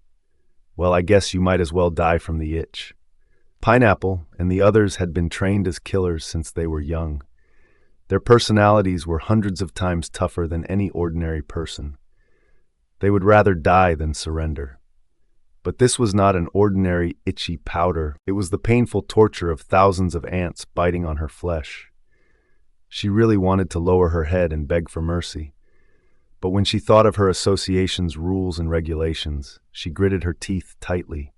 Even if she bit her tongue out of blood, she would not beg for mercy. "Cherry, what are you waiting for? Go and report it to Master and ask her to send the seniors to come with you." It was all because of the incompetence of Cherry. She was the one that put her in such a state. If Cherry had killed Leylani earlier on, she wouldn't have ended up like this if she hadn't been taking the enemy lightly. Hearing this, Cherry quickly nodded and said, "Senior, please hold on. I'm going to ask for help." After Cherry finished speaking, she endured the sharp pain of her broken shoulder, jumped into the air, and disappeared in the night. Seeing Cherry running away, Leylani knew that she could no longer stay in this place. Otherwise, she would be in big trouble when the other killers arrived. She dealt with both Cherry and Pineapple by luck or sneak attacks, but the other killers must have really great skills, so it wouldn't be easy to sneak an attack on them. However, before she left, she had to intimidate Pineapple. Thinking of this, she picked up Pineapple's sword and pointed the tip of the sword at her. Pineapple was shocked. Just a second ago, it was the other way around. But fortune knocks once at least at every man's gate. It was Leylani's turn to be pointing the sword at her. Leylani held the sword coldly and said to Pineapple with a faint smile, "You think that Cherry is stupid? You're not any better yourself. First it was her and now it's your turn under the sword. Tell me, where is your master, Ghostina? Where is your hideout?" Pineapple looked as if she would rather die than give up. She snorted in disdain and said, "You wish. I won't tell you even if you kill me. What if I don't kill you and make you wish you were dead?" Leylani shook the sword and learned her lesson for releasing Cherry earlier on. She pointed the sword coldly at Pineapple's right leg. "If you don't tell me, I'll break the tendons in your limbs and make you unable to practice martial arts for the rest of your life. By then, you'll be nothing but a vegetable." People who trained martial arts were very protective of their tendons. Leylani was not a bad person at first, but the people she was dealing with were not ordinary people. They were assassins sent to kill her. She was not to be blamed for being ruthless. Hearing this, Pineapple's face suddenly darkened. Earlier, she saw with her own eyes the wound on Cherry's shoulder. The bone had been pierced open. She believed that Leylani was not a soft-hearted person. She would stab anyone she wanted. She did not want to become a vegetable for the rest of her life. Never. "All right, I'll tell you. My master, she is hiding in the palace." At the end of her sentence, a crafty look flashed across Pineapple's eyes, but her cunningness did not escape Leylani's sharp eyes. She looked at her coldly and said, "You're lying. The palace is heavily guarded, and they even have a fixed number of times for the opening and closing of their doors. Do you think I am a fool? Pineapple sneered and curled his lips in an unruly manner. My master is not an ordinary person. She is highly skilled in martial arts and is good at disguising herself and great at poisoning. Entering the palace is a piece of cake to her. She makes it feel like she's at home there. Do you think I'll believe you? Since you don't mean to tell the truth, then don't blame me for being rude. After saying that, she picked up the sword and pointed it at the tendons on Pineapple's right foot. All of a sudden, the tendons on her foot were broken, and a burst of blood spurted out. Pineapple cried out in pain and rolled on the ground with her right leg in her arms. Leylani, you bitch! How dare you? Just you wait. If I catch you, I'll cut off your limbs. There was a cold light in her black eyes. She stood coldly in the wind like a Sura in hell. You lied to me first. I told you to tell the truth, but you didn't listen. She could never be merciful to a killer. Being kind was seeking her own death. She was not that much of a fool. Well then, since you dare to break my tendons, we shall die together. No one gets to win, and no one gets to live. At that moment, Pineapple resisted the itch on her boy and stood up with her hands supporting her right leg. She coldly condensed a palm wind in her hand and rushed towards Leylani, ready to kill her with a strong hit. Bang! Bang! Bang! The force of the slap sent sand and stones flying on the ground, and the chairs and stools were knocked to the ground. Seeing the power of the wind, Leylani instantly turned around to escape. However, no matter how fast she ran, she was still not as fast as the strong palm wind that Pineapple had condensed with her inner energy. With a bang, a strong palm wind hit Leylani's back. She was hit by the palm wind, which made her fall to the ground. The palm wind was so strong that her internal organs seemed to be twisted together as she cried in pain. At that moment, Pineapple was quicker and fiercer with her moves. Worried that she would be beaten to death in just a few moves, Leylani endured the sharp pain in her lungs. She gritted her teeth and stood up, trying her best to run forward. Fortunately, Pineapple's tendons were broken. The pain in her leg slowed her down massively. Otherwise, Leylani wouldn't stand a chance to escape. Soon, Leylani ran far away. As she ran, she looked back to see if Pineapple had caught up with her. But as soon as she turned around, she saw that the dumbed Pineapple was chasing after her, even with a limp leg. If she had known this would happen, she would have broken both her legs earlier. At this time, Leylani ran to the biggest river in the capital, the Star Moon River. The Star Moon River was wide and long. Because of the winding and curves of the river that resembled the moon and the stars in the sky, it was how it got its name. The Star Moon River was about 100 feet wide and several dozens feet deep. There were often painters in boats sailing in it. People liked to come to the river to have fun when they were free. Leylani escaped to the humongous white marble bridge, with the shallow stream of water flowing beneath it. As soon as she reached the bridge, Leylani saw several figures approaching her. Narrowing her eyes, she figured it must be the people Pineapple had asked for help from. After being hit by Pineapple's palm of wind, she was exhausted and no longer had the energy to run any further. When she saw the figures rushing towards her, she suddenly thought of an idea. She instinctively jumped into the ice-cold river. As soon as Leylani entered the water, her teeth started to tremble from the bone-chilling temperature. She reached out and grabbed the white marble pillars on both sides, hiding in the dark. Gradually, she got used to the cold water. She was like a cold leopard, hiding in the dark, waiting for its prey to come over and giving it a heavy blow. Soon, she saw two thin figures running toward the bridge. The two women looked very similar. They seemed to be twins. Seniors, Leylani was hit by my palm of wind. She must have suffered internal injuries. She won't be able to run far. Why don't we split up and chase her down? The eldest was named Snow Lotus, and the second eldest was called Lychee. Snow Lotus coldly scanned the surroundings and commanded Pineapple, "Find Cherry and meet me at the bridge when you see my signal flare. Lychee and I will split up to look for Leylani Millington." "Yes, we don't need you here. You two are nothing but idiots. How is it possible that the two of you can't even handle Leylani? I'm telling you, Pineapple, Master is furious right now. If Leylani Millington is not killed this night, we won't be able to report it to her." Being scolded by Lychee, Pineapple felt wronged, so she defended herself. It's not that we don't want to kill her, but she is really clever. Every time I want to kill her, she'd whip out some kind of powder. I was hit by her itching powder and am itching all over right now. It's so uncomfortable that I want to knock myself to death. That woman is too vicious. Senior, if you think you got it, then kill her yourself. Lychee stared at Pineapple with a sinister smile on her face. Suddenly she struck out a palm of wind and sent Pineapple flying. Are you doubting suspecting me right now? Don't you dare think that we both are fools just because you and Cherry are. Just you wait.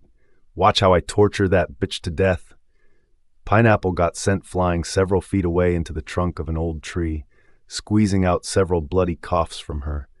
Blood stained the corners of her mouth, and she stared at the woman with resentment. Okay, I'll wait for your good news. If you can't even kill her, I'll be the greatest joke if the both of you can't take her down.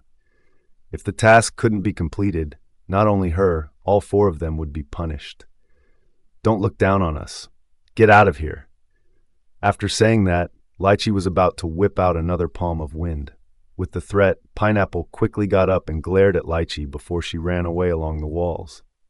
Seeing Pineapple run far, Lychee took back her palm of wind and asked Snow Lotus, Senior, the Star Moon River has plenty of willow trees planted on both sides of the river, perfect for hiding. I think Leylani must have escaped to the shore or hid in one of the empty painter boats. How about it? We split up. You take the upstream while I scan the downstream. Once we find her, we send signal flares and we team up to have her killed. Snow Lotus nodded coldly. Okay, you must be careful. Don't act recklessly. Don't worry, sister. I'm not as stupid as Pineapple and Cherry. Soon, Snow Lotus went upstream while Lychee went the other way. As soon as she reached the side of the river, she searched carefully among the grass with her sword as she spoke coldly. Leylani Millington, I know where you are hiding. You can't run away. Come out and die. Leylani was hidden in the water, staring coldly at Lychee on the shore. This Lychee was no braver than Cherry, trying to scare her with words. How did she even stay alive for so long as such a coward? She grabbed onto the riverbank as hard as she could, with one hand on the white marble pillar and the other on the seaweed on the shore. Just then, a pair of black boots appeared in front of her. As for the owner of the black boots, Lychee had her eyes focused on the willow trees on shore. She would have never expected Leylani to be hiding in the bone-chilling water. As soon as her foot was within Leylani's sight, with a sneer from Leylani, she reached out to grab Lychee by her right foot and dragged her into the water. Ah! There's a water ghost. I am being pulled into the water by the water ghost. Lychee started to cry out in panic as she entered the water.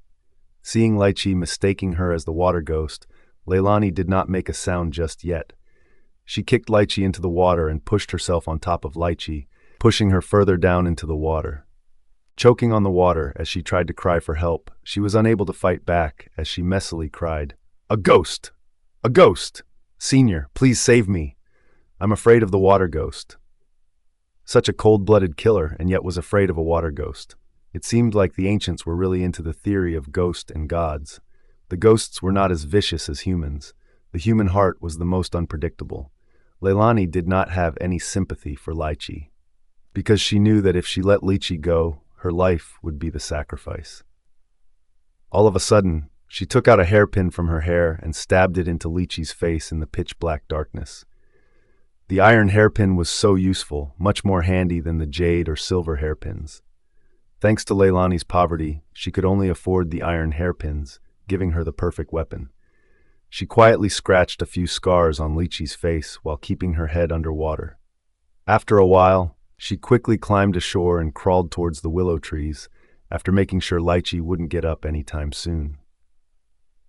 She knew well that she couldn't kill Lychee with just a blunt iron hairpin, and when Lychee found out that it was Leylani who dragged her into the water and scratched her face, Lychee would freak out and go after her immediately. With that thought in mind, Leylani quickly got up and squeezed the water from her clothes and her hair before rushing to the bridge.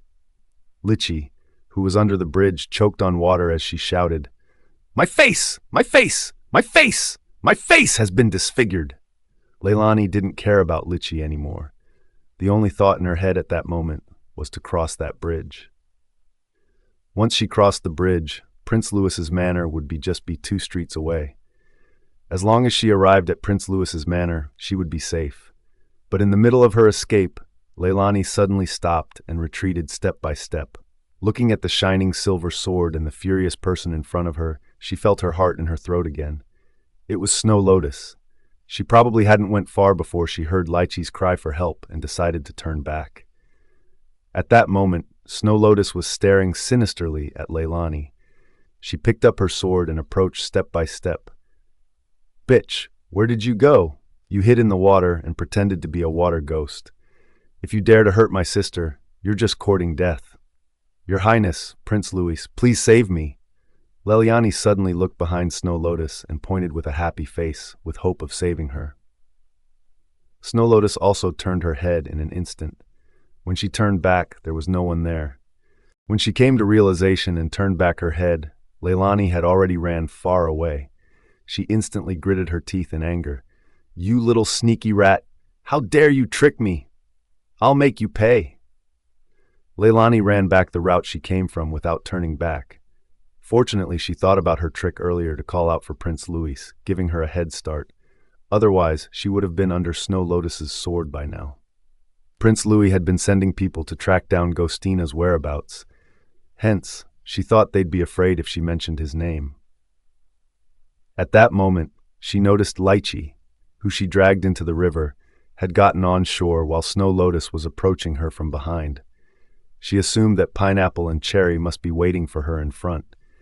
It was obvious that she was running into the lion's den, but what other choice did she have? There was a vicious lioness chasing after her. There was no other way. She could only hope for the best. As she ran, another idea came to her mind. She took off the money bag on her waist and emptied it onto her palm. There was about 700 or 800 silvers left from robbing the 7th prince, and also the money she got from Fabian to get some medicine. This was her last fortune, but in order to save her life, she had to bear with her decision of sacrifice. Suddenly, Leylani sprinkled the half-step crazy powder onto the silvers. The reason she did so was because this powder activated the fastest among the powders she had on her, such as the hand-decaying powder and the itchy powder. She would probably be killed by Snow Lotus before the powder even started to show effects. After sprinkling the powder onto the silvers, she pretended to have dropped the bag of silvers unintentionally. As soon as the bag of silvers dropped, she instantly turned her head with a distressed expression on her face. "My silvers!" Lychee and Snow Lotus had caught up with her as soon as Leylani shouted. She didn't dare to pick up the silver, so she stood up and ran away. When Snow Lotus saw the large bag of silvers on the ground, her sharp eyes narrowed. While Lychee, who was crying in pain with her hands on her face, her eyes sparkled as she noticed the money and dashed towards it. "Senior, look," she dropped her purse. "It's bulging, there must be a lot in it." Everyone loved money, especially such a large sum of money that she got with sheer luck. No one would not be moved by it, even if they were a cold-blooded and indifferent killer. Snow Lotus was about to stop Lychee. It was too late. Lychee had already gotten her hands on the pouch and picked it up before walking back to Snow Lotus. As if she was asking for credit, she shouted, "Senior, look! There's so much money! There are at least a couple of hundreds here. We've hit the jackpot."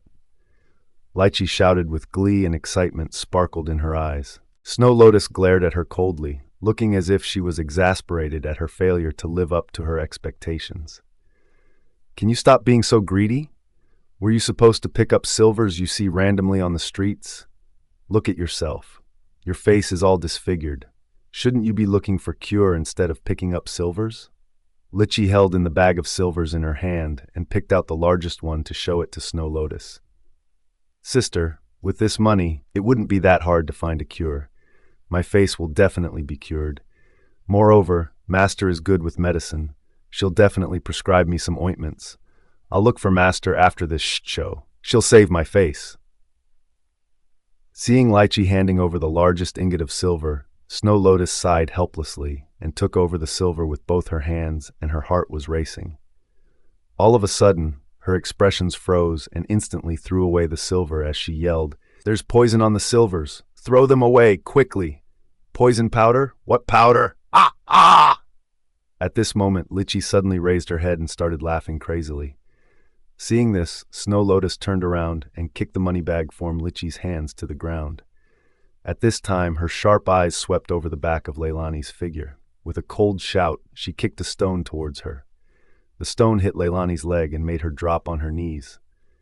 Like a gust of wind, Snow Lotus rushed forward, pulled Leylani over, and made her stand up straight.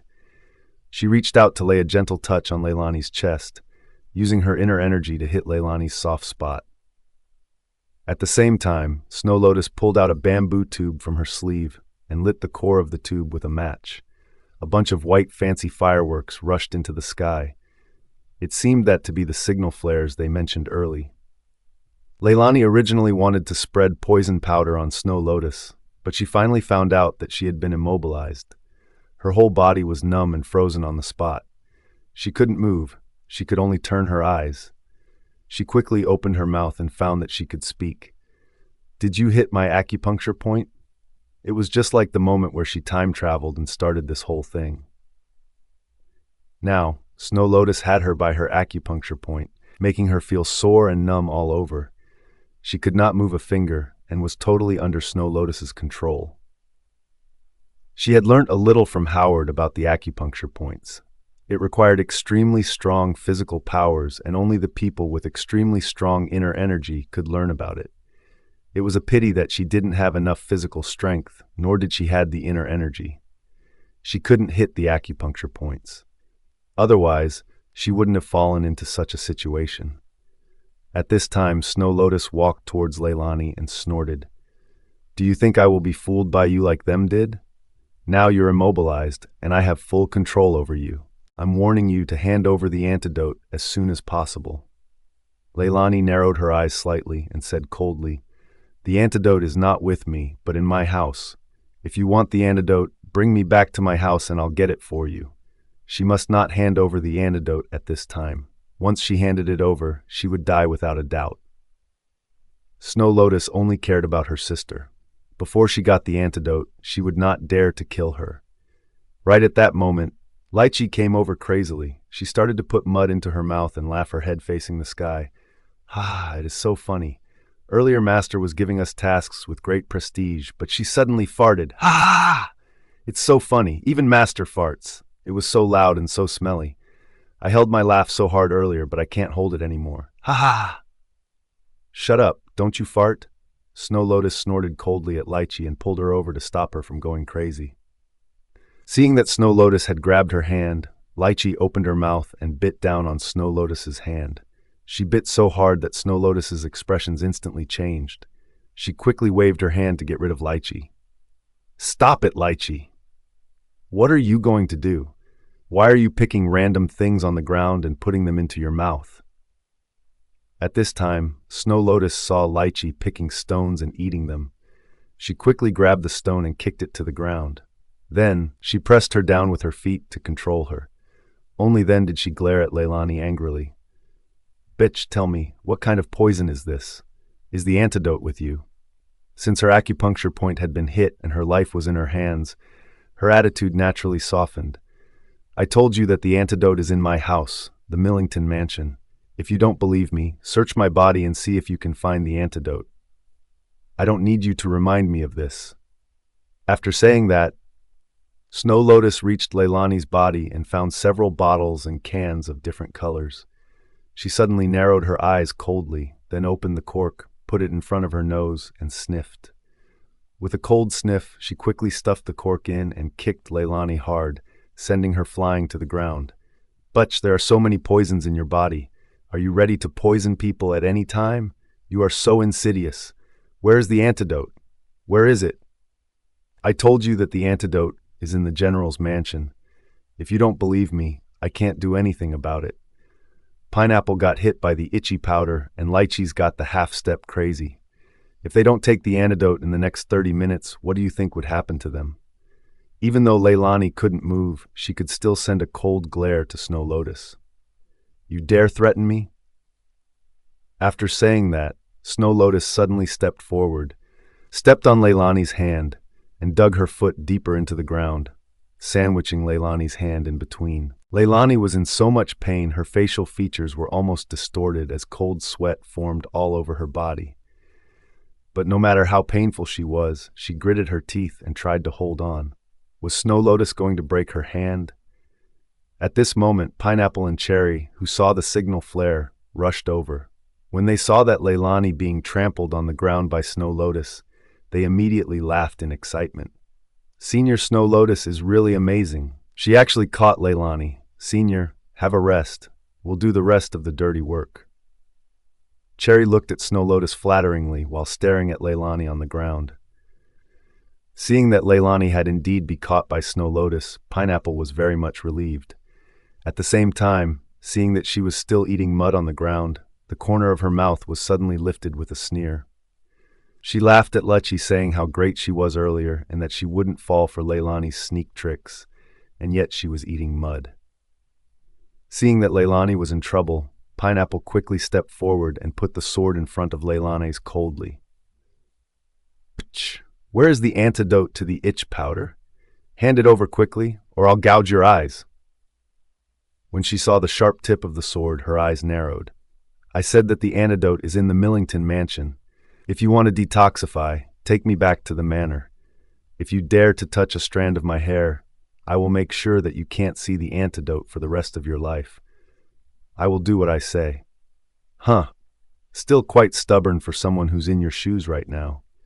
Sadly, you're too weak and we've defeated you. Do you think you're in the position to negotiate with us? I'll pick your eyeballs out and cut off your limbs. I'll make sure to throw you in the latrine and soak you in it. You'd be begging for your death by then. After that, Pineapple raised her sword coldly.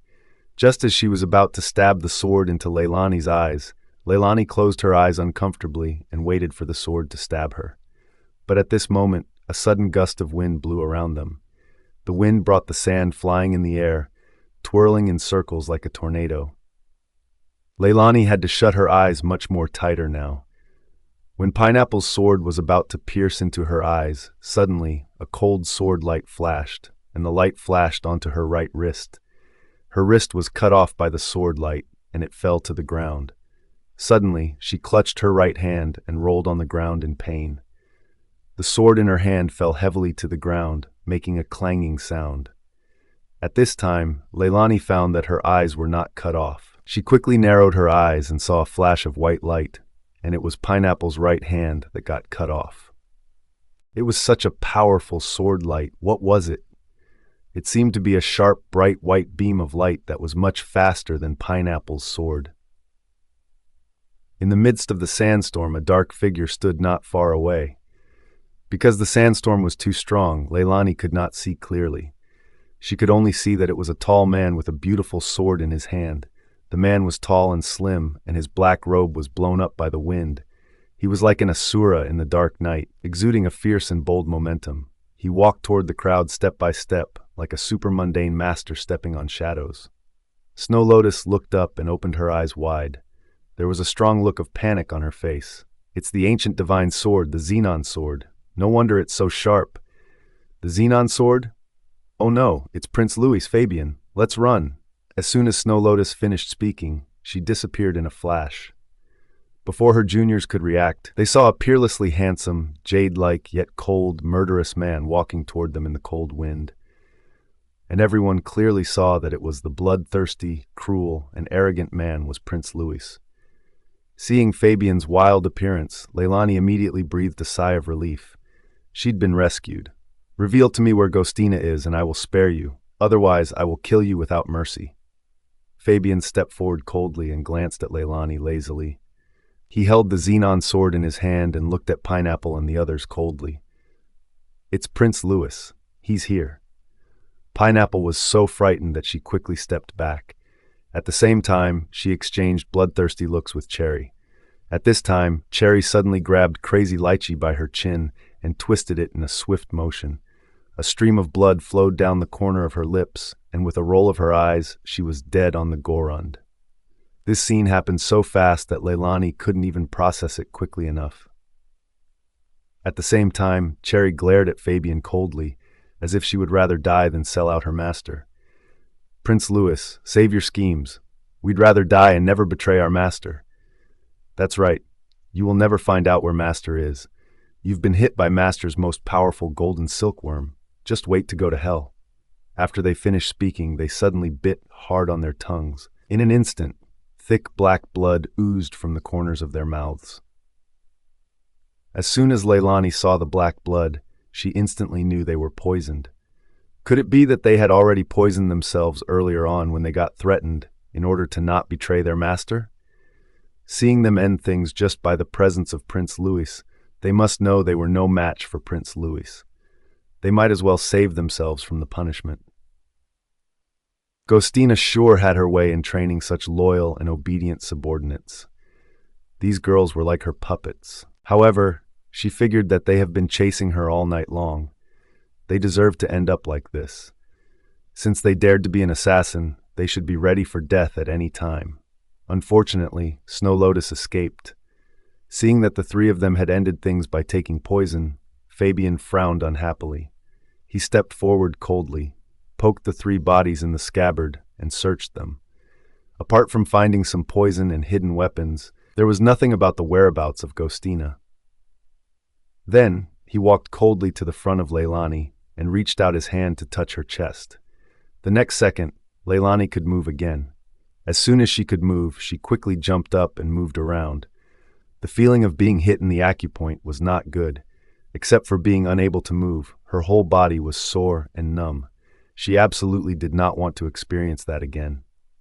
After the activity, Leylani looked at Fabian. Seeing that his face was cold and extremely gloomy, she quickly said to him, "Thank you for saving my life, Your Highness."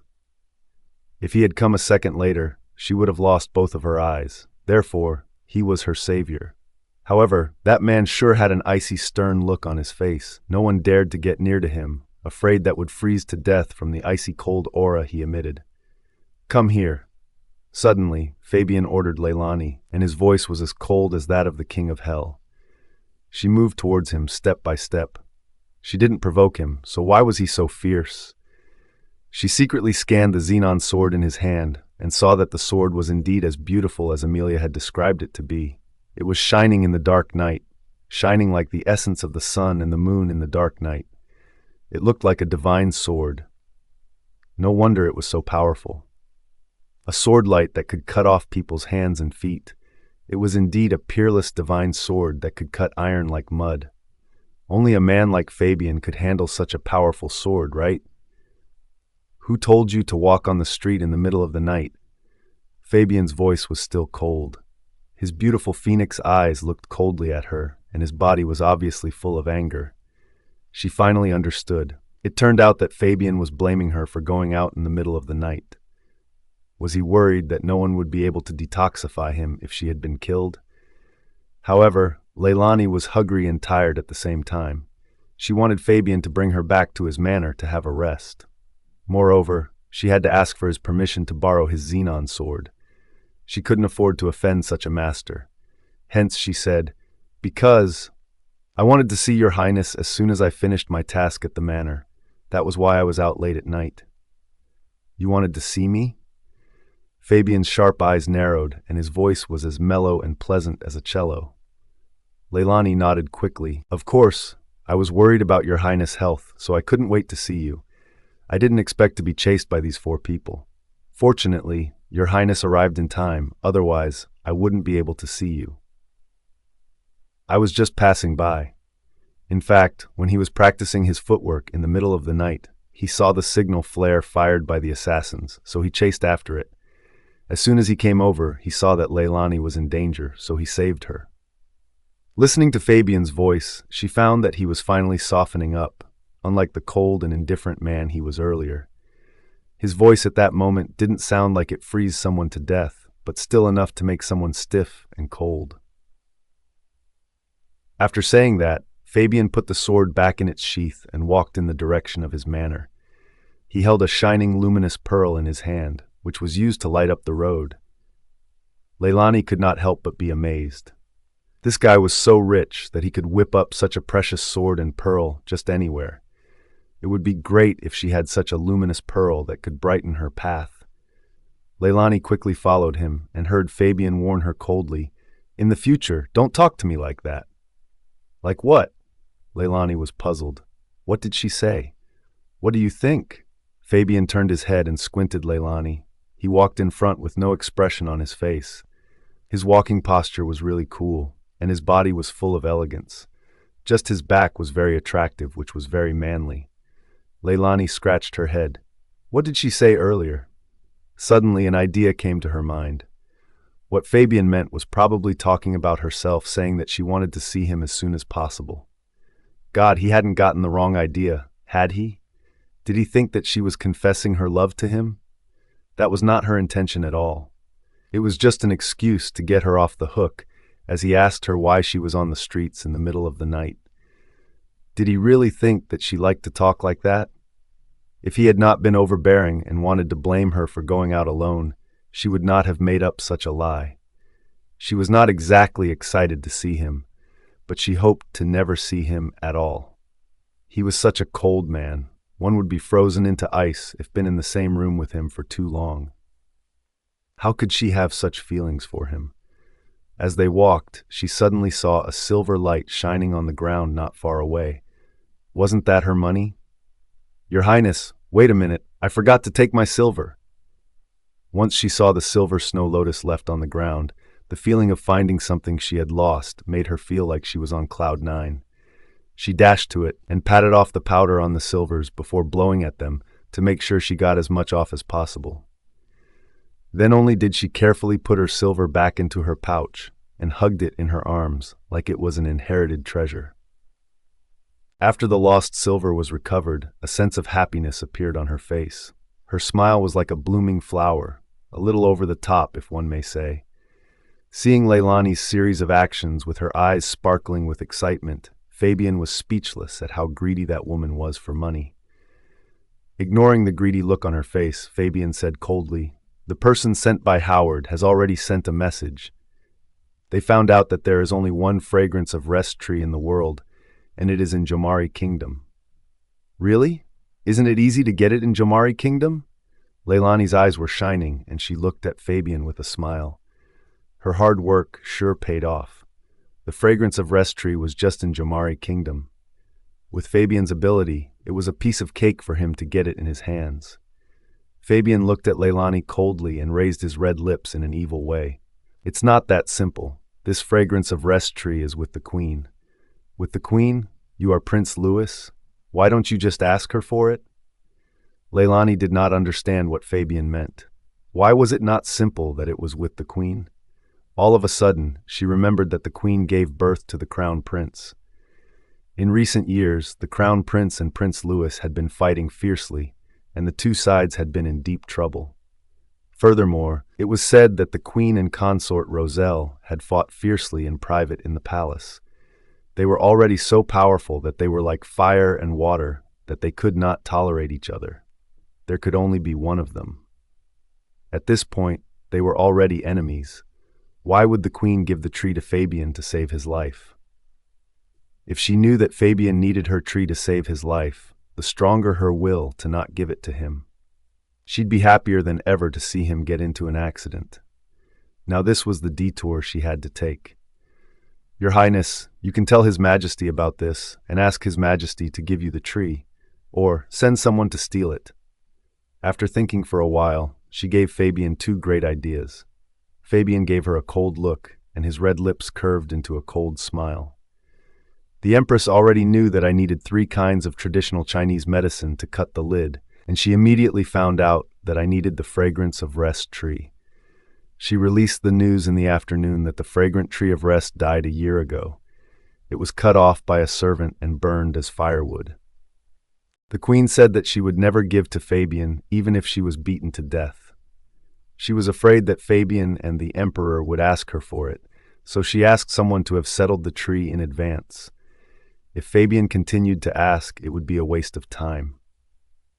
Not to mention that it was a waste of time. When the time Fabian came to ask for the tree but failed, it would have been much more embarrassing. Leylani thought that the Queen was also a very powerful woman. She could find out the traditional Chinese medicine that Fabian needed. It seemed that she had many spies in the imperial court and was also a very smart person. As they talked, they arrived at Prince Louis's mansion. When she entered the door, she wanted to go back to the subdivine attic. Suddenly, she heard Fabian turning his head and saying to her, "The next morning, my mother wants to see you. Get up early and get ready. Follow me to the palace." After he finished speaking, he had already disappeared coldly into the night, and Leylani's mouth was hung wide open. Why did Consort Roselle want to see her? Could it be that she wanted to warn her to remove the poison from her son's body? It was said that Consort Roselle had an aloof personality and was as hard to get along with, just like Fabian. She didn't want to be in the same room with such a person.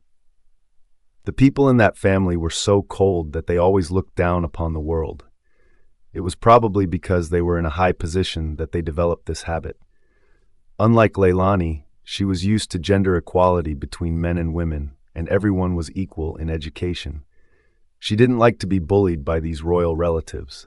Forget it. Being under the same roof, she had to bow her head. After all, she was now called Leylani Millington.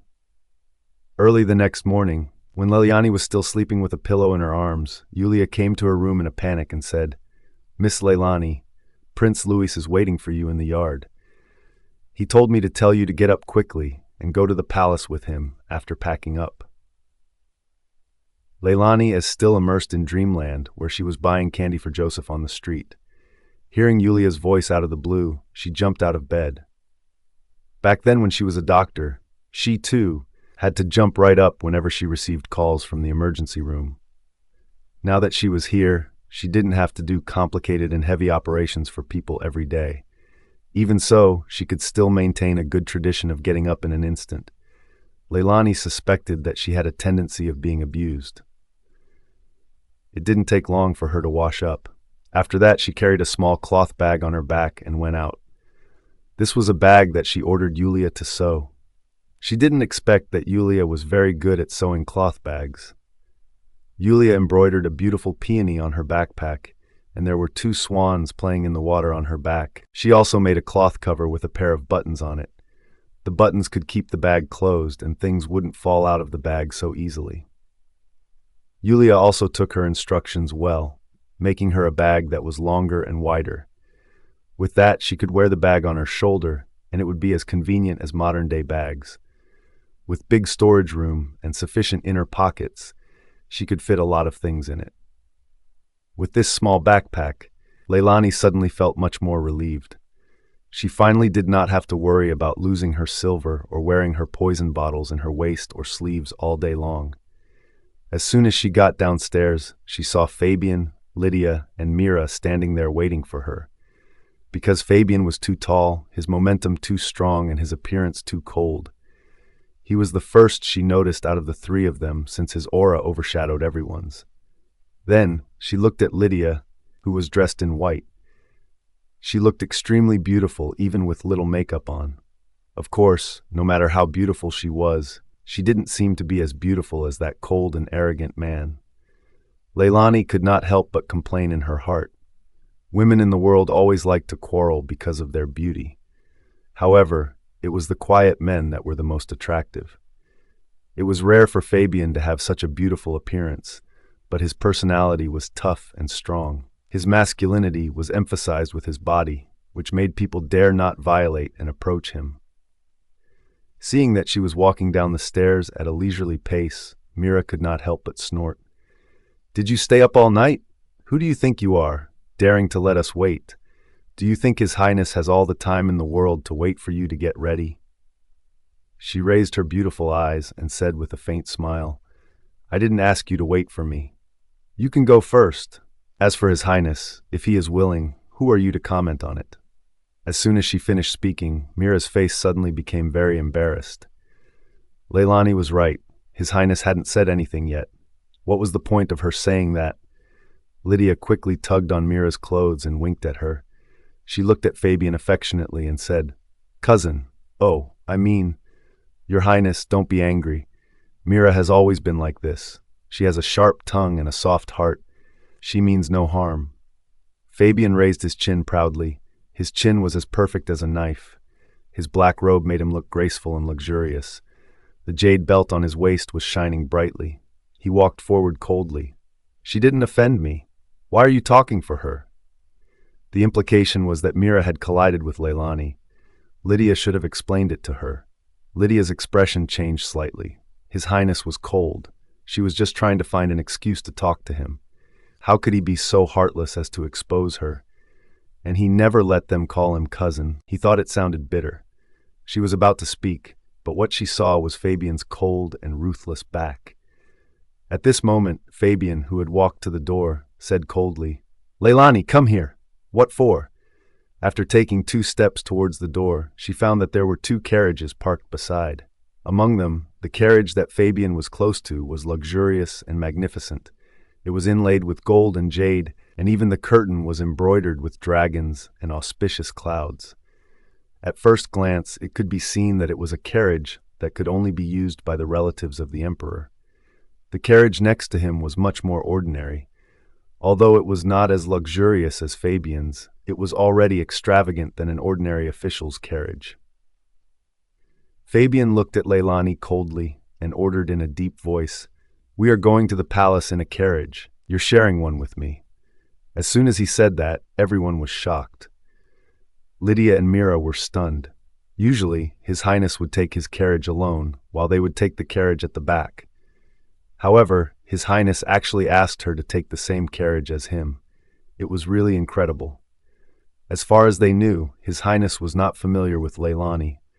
Lydia's fair and tender hands were twisted into a knot. She had been with His Highness for so many years, but she had not been able to ride the same carriage as him. His Highness made an exception for her as soon as Leylani appeared. What did he mean by this? Although she was very depressed, she still pretended to be kind and generous.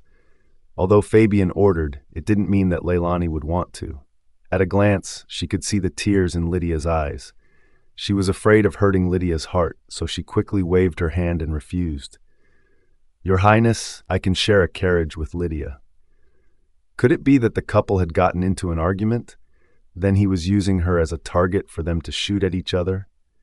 Fabian ignored Leylani and got into the carriage. Leylani thought that he had agreed and was about to sit in the back carriage with Lydia. Suddenly he said coldly, "Why aren't you coming up? Do you want me to pull you up in person?" Fabian's fierce voice was obviously impatient, and his expression was also very unhappy. Leylani was stunned on the spot. What was wrong with this man? Could it be that he had really gotten into an argument with Lydia, so he was using her to make Lydia angry? She really wanted to refuse Prince Louis's good intentions, but there was already a strong sense of oppression in the carriage. Leylani did not dare to offend this man who could kill anyone, so she had to smile embarrassedly at Lydia and hurriedly got on Fabian's carriage. Then the 2 carriages drove to the palace one after the other. Leylani couldn't enter the palace with her own servant as her identity was not special enough. Thus, Leylani allowed Yulia to stay in Prince Louis's manor and let her prepare the medicine for the cavy bug. Therefore, in this big carriage, only she and Fabian were in it. Fabian sat on the opposite side of her, with a cold expression on his face. The coldness from him was so cold that his crystal-clear teeth were trembling. Leylani looked at the carriage behind her with a heavy heart. She had clearly seen that Lydia was so sad that she was crying. However, the iceberg in front of her seemed not to have seen it, and directly ordered the carriage to set off. This man was too cold-blooded and heartless, and he had never comforted or coaxed a woman. Lydia loved him so deeply, but he didn't even bother to look at her. If Leylani were her, she wouldn't be able to endure this kind of unfair love, no matter how hard she tried. Soon, the carriage passed through the busy streets of the capital and arrived at the gate of the heavily guarded palace. When Leylani's carriage curtain was lifted, the imperial palace of the Jomari kingdom was indeed magnificent and luxurious. The ancient and elegant buildings were located in the imperial city, shining with dazzling light in the sunlight. The palaces were magnificent and stunning. The tiles on the roof of the palace were shining with gorgeous gold under the sun. The red walls and yellow tiles were splendid and magnificent. which represented the royal family's bearing and majesty. They were daunting and did not dare to approach them easily. After the coachman had mentioned they were coming from Prince Louis's manor, the palace guards opened the gate and let the carriages in. The imperial city was heavily guarded. There were guards with weapons everywhere. She thought Pineapple said that her master was hiding in the palace. She must have been lying. The palace was so heavily guarded that it was difficult for even a mosquito to come in and out.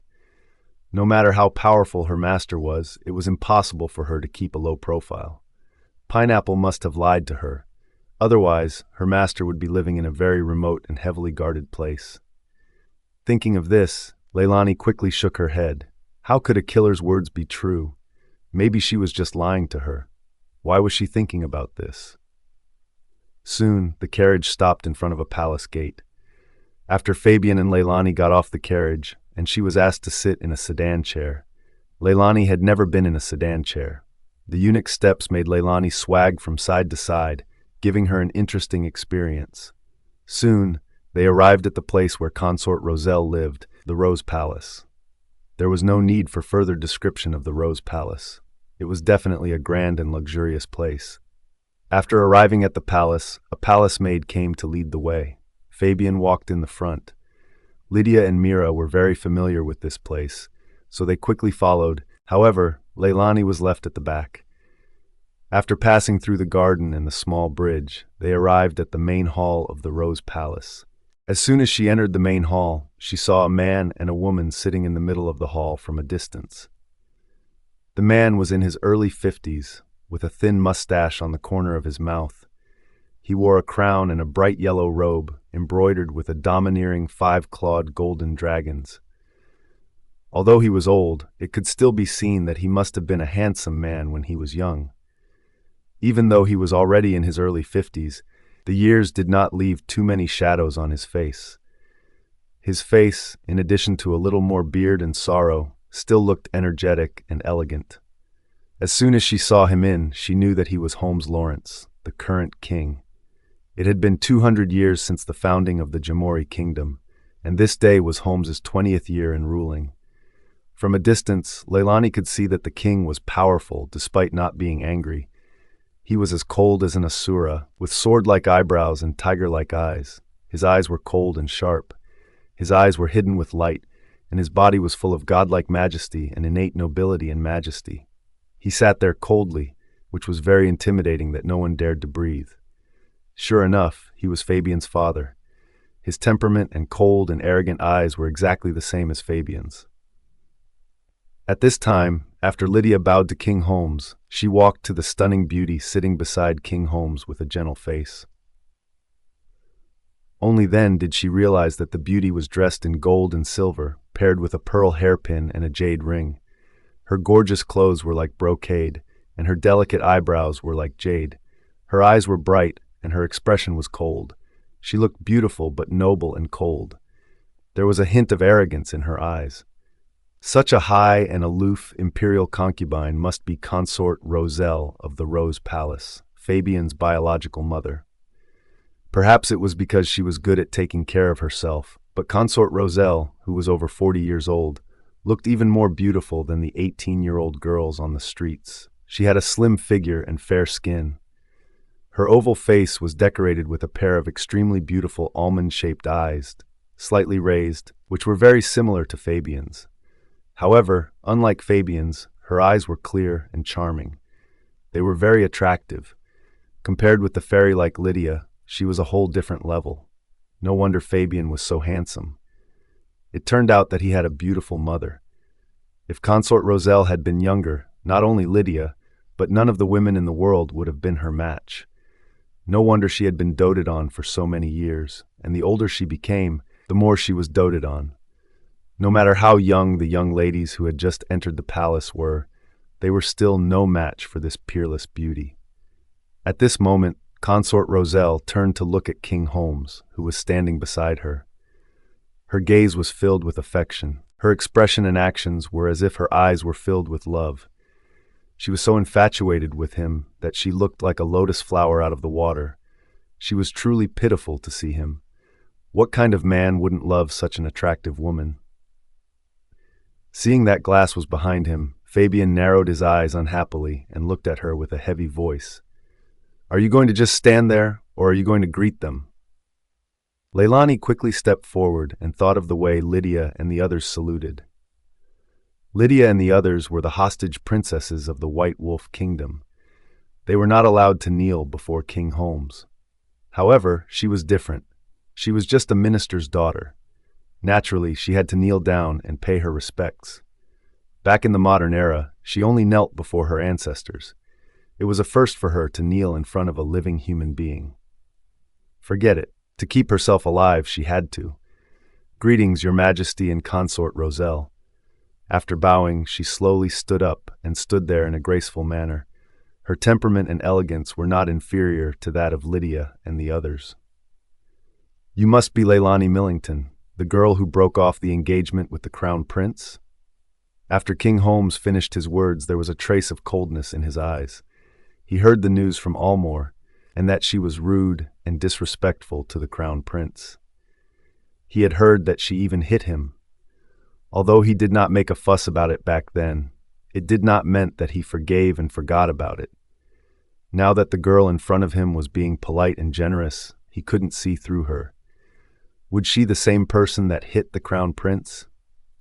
When she heard King Holmes mention the Crown Prince Alexander, she thought that the king would definitely favor his son and would definitely think of a way to make things difficult for her.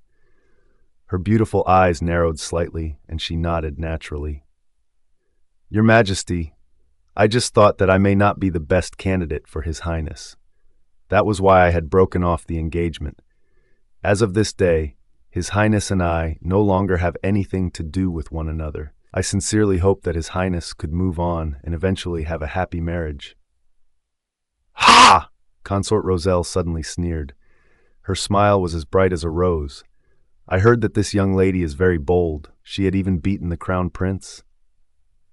As soon as she said this, King Holmes's expression suddenly became like that of a frozen carrot in winter. It got as bad as it could get.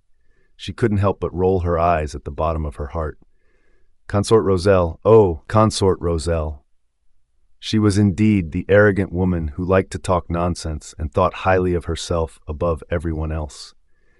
She was the one who could cure her son from being poisoned, and yet she dared to bring up the matter of Leylani beating the Crown Prince. Was it her plan to let the king kill her so that her son could do the same?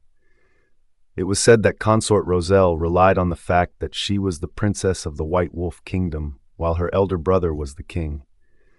Her son was also a brave and battle-capable military genius. As such, she had always been arrogant and domineering in the palace. She relied on her special favor to dominate the 6 palaces. Her temper was very bad, and her personality was unpredictable. Other than the king and her son, no one else could understand what she was thinking.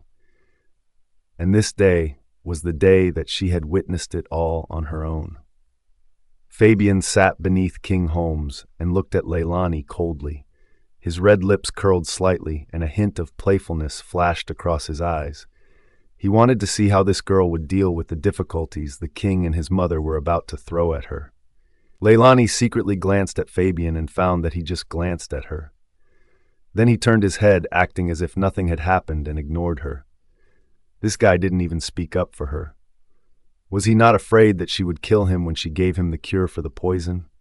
Forget it. It was better to rely on oneself than others. No one else was trustable except for herself. Your Highness, in fact, it was just a misunderstanding. I was about to serve the Crown Prince tea at that time, but I slipped and fell. The teacup accidentally fell on His Highness. I almost broke my leg from the fall, but I am deeply ashamed for my clumsiness, and I feel sorry for His Highness. Fortunately, His Highness was generous and had forgiven me on the spot. His Majesty was wise and righteous, which made me admire his broad-minded heart. I also deeply admired His Majesty's efforts in raising such an excellent son with good etiquette. As for beating the Crown Prince, it was nothing serious. It was just a rumor. This day, I was lucky enough to meet His Majesty, so I would like to take this opportunity to clarify and let everyone know that His Highness is a kind and righteous prince. Don't let the world misunderstand that he is blaming me for such a small matter. His Majesty is so wise, so I believe that His Majesty and Consort Roselle won't believe the rumors anymore." Her words were gentle. Coupled with the obedient look on her face, the displeasure on King Holmes's face gradually disappeared. Instead, it was replaced by pride for the Crown Prince. "So it's just a rumor. Since it's a rumor, I'll order them not to spread it around lest it damage the Crown Prince's reputation." King Holmes sat up straight and said in a dignified manner. Leylani quickly bowed and said, "Your Majesty, you are wise." She lifted the Crown Prince up high into the sky and lifted him up like an innocent and pure white lotus. Even if she really did hit the Crown Prince, the king would have suppressed the truth for the sake of the Crown Prince's prestige and reputation. Moreover, it would become a beautiful story for the Crown Prince. The king would not blame her anymore. Consort Roselle sat up straight and sized Leylani up and down with a cold glare. She had wanted to use this matter to mock the Crown Prince. However, this girl had raised the Crown Prince to such a high position and had created such a good reputation for the narrow-minded Crown Prince. Her face suddenly darkened. If it weren't for the fact that this girl knew how to cure her son's poison, she wouldn't have looked at her seriously. However, when she heard that only half of it had been removed and the other half had not, her heart started to beat anxiously again. She glanced at Leylani and did not make things difficult for her anymore. After all, she could be considered one of her son's saviors. Her son's hope was all on her. She had to retract her doubtful gaze and sip on her cup of tea in silence. There was not a trace of cowardice in that little girl. Instead, she looked graceful and polite as if she had seen through every situation in the world. Fabian's sharp eyes were slightly raised, and there was a smile in the corners of his eyes. He clenched his right hand into a fist, put it on his lips, lowered his head and took a sip of tea, and continued to speak. Lydia had always been standing behind Consort Roselle gently, serving her tea and water. She was as close to Consort Roselle as if they were mother and daughter. She was devastated when Prince Louis asked Leylani to share a carriage with him. But seeing him being silent and not even sparing Leylani a glance when Leylani was being questioned by the king, her anxious heart was relieved. It turned out that His Highness did not care about Leylani at all. She had overcomplicated things in her mind. They just shared a carriage and nothing else. He probably just wanted to ask her about his condition with the poison.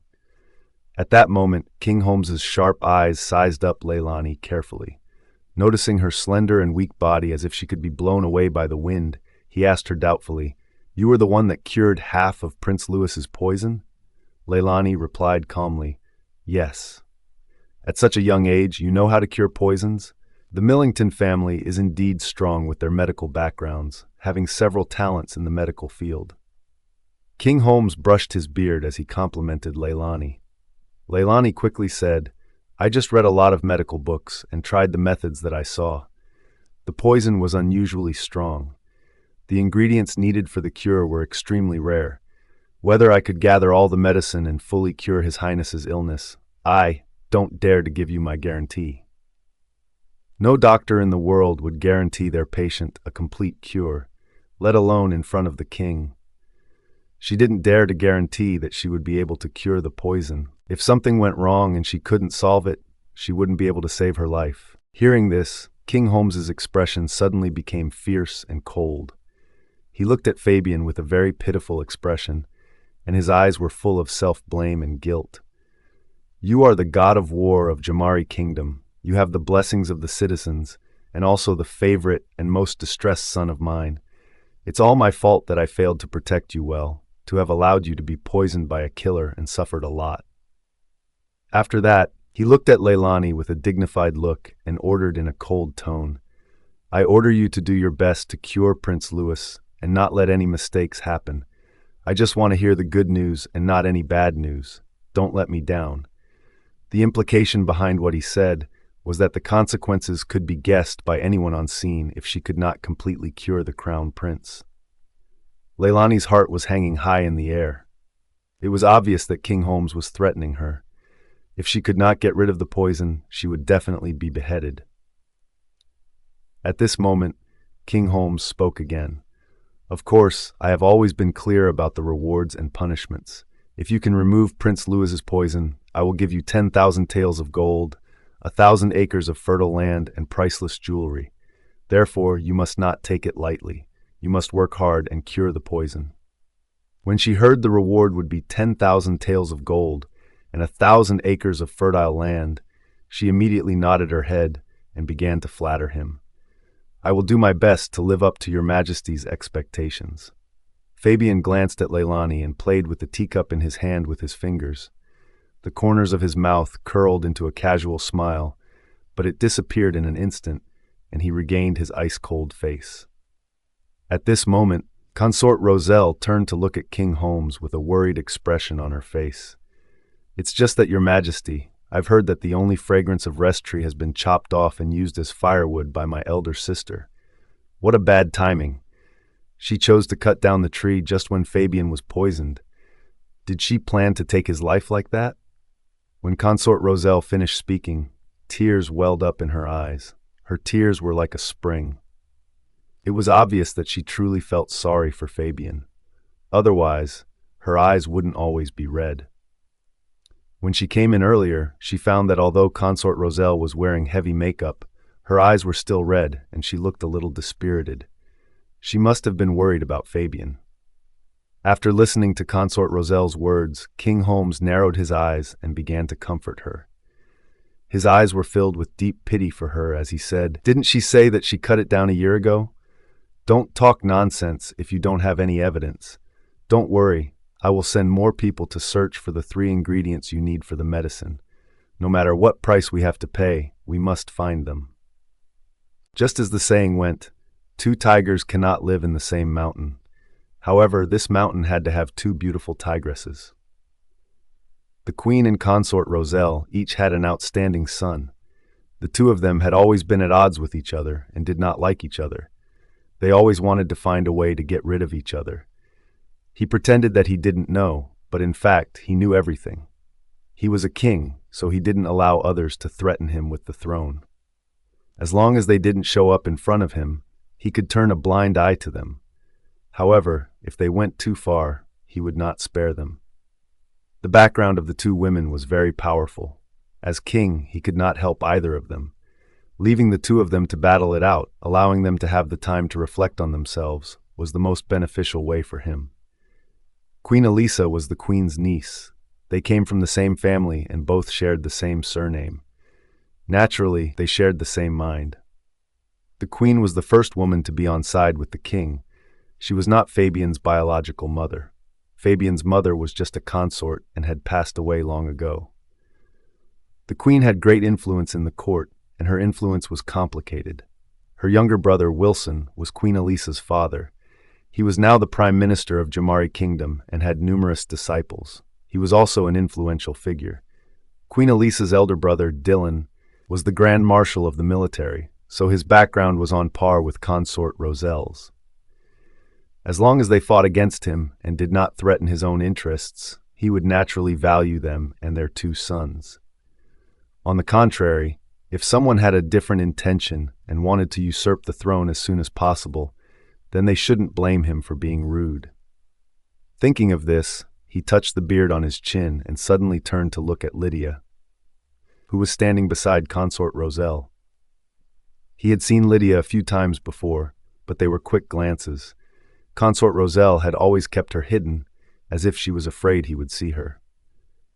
Now that he could take a closer look, he nodded in his heart. Lydia was not as cold and tough as the queen and the domineering aura of Consort Roselle. She stood there in a gentle and polite manner without saying a word. Her white clothes fluttered in the wind, and she looked pitiful. She was really a lovely woman. The most important thing was that she was young enough, like a water-immortal flower that had just emerged from the water. She was gentle and graceful, elegant and refined, making others want to pick her. However, her eyes had been fixed on Fabian's fierce direction. Her eyes were full of affection and admiration, which made him a little unhappy. Seeing that King Holmes's gaze was actually on Lydia, Consort Roselle rolled her eyes without batting an eyelid. She then said to King Holmes, "Your Majesty, Didn't you say that you want to discuss state affairs with Fabian? Go ahead first. I would like to speak a few words with Miss Millington. King Holmes withdrew his cold gaze from Lydia and got up with a smile. Fabian also got up lightly, and the two of them walked out of the hall one after the other. It wasn't until King Holmes and Fabian had gone to the royal study room that Consort Roselle's nervous expression relaxed. She took another careful look at Lydia, who was obedient and bright. She felt that Lydia had an otherworldly temperament and looked gentle and quiet. She didn't know how to compete for the favor of others, so she relaxed a little. Then she looked at Leylani and studied her carefully. She found that the girl was also very attractive, but she was reserved and low-key. Unlike Lydia, who attracted everyone's attention as soon as she appeared, she was not as annoying. Suddenly, she was stunned when she looked at Leylani. She always felt that she looked a little familiar, as if she had seen her somewhere before. Earlier, when the king and his son were in the same room, it was too crowded. She barely saw Leylani, not to mention having a good look at her. Now that they've left, only then did she have a good look on Leylani. It was only then she realized how familiar she looked. The eyebrows, the shape of her face seemed to resemble someone the more she looked at her. Suddenly, a thought came to her mind. She suddenly thought of Queen Elisa's face. Impossible. How could she look so similar? It should just be a coincidence. There were plenty of girls that looked alike. Back then, she clearly asked Yvette to have settled the child. Consort Roselle looked at her probingly and asked coldly, "Leylani, I heard that you are the legitimate daughter of the general. How old are you?" Leylani did not suspect her. She looked up and said, "Your Highness, I am 18 years old this year." 18? Consort Roselle's heart became quiet when she heard this. The age did not match. If the child was still alive, she would be 19 years old, the same age as Princess Amy. Leylani was only 18 years old, so she was not the right age. She was definitely not that child she had in mind. Thinking of this, she asked again, "What is your mother's name? Which family did she come from?" It was only then Leylani was alerted. Why was Consort Roselle asking about her mother? It was too strange. However, she still answered the question flawlessly. "My mother's name is Giselle Alston. The only daughter of an ordinary farmer. My grandparents have passed away a long time ago, and my mother passed away when she was ill 10 years ago." Consort Roselle's expression softened when she heard that. Giselle Alston, an unfamiliar name, nothing to do with Yvette. Since Yvette helped her with that matter, she disappeared and never once appeared in the past years. She thought that she might have been long gone or already dead. However, Giselle shared the same surname as the queen, which made her a little uncomfortable. Giselle's parents were gone, so was she. It was really difficult to find out any information about her. She had other ways, even if she couldn't find Giselle. She remembered that 19 years ago, when Queen Elisa was giving birth, Yvette, as Queen Elisa's private servant, she had been around Queen Elisa all the time. Queen Elisa trusted Yvette very much, but she didn't know that Yvette had always been one of her subordinates. At that time, she hated Queen Elisa very much. She was jealous that she was pregnant and had children, so she asked Yvette to begin preparations very early on. Yvette had bribed the gynecologist who helped with Queen Elisa's delivery and brought the child to Rose Palace. At that time, she swore that no matter of the queen's child's gender, the child would eventually become a farmer's child. She was worried that Queen Elisa would have another son, but she didn't expect that it was a daughter. When Yvette held the little baby girl in her arms, she found that there was a red birthmark on the baby girl's lower abdomen, which looked like a plum blossom. The birthmark was so beautiful. How could ordinary people have such a mark? She remembered it deeply at that time. Then, afraid of being exposed, she hurriedly asked Yvette to switch the royal baby girl with a farmer's newborn. The nurse in the baby room was also one of her subordinates, Hilda. Hilda and Yvette switched the royal baby to a farmer's daughter. No one knew about this. Then the queen's daughter was always crying, and it annoyed her. Hence, she asked Yvette to bring the child out of the palace and bury her. Yvette received the order and left the palace with the real princess in the middle of the night, but she never came back. At that time, she sent someone to kill Hilda. However, Yvette was smart and knew that she held too many secrets of the royal family to stay alive. Hence, she disappeared with the baby girl. Therefore, she did not know whether the princess was dead or alive. This matter had always been a knot in her heart. Over the years, she had secretly sent people to find the whereabouts of Yvette and the baby girl. As a result, Yvette seemed to have disappeared into thin air and never appeared in her world again. She thought that Yvette was either dead or she had escaped to another country with the child. In short, even if Yvette came back with her child to testify against her, she would not admit it. Who would believe Yvette's one-sided words?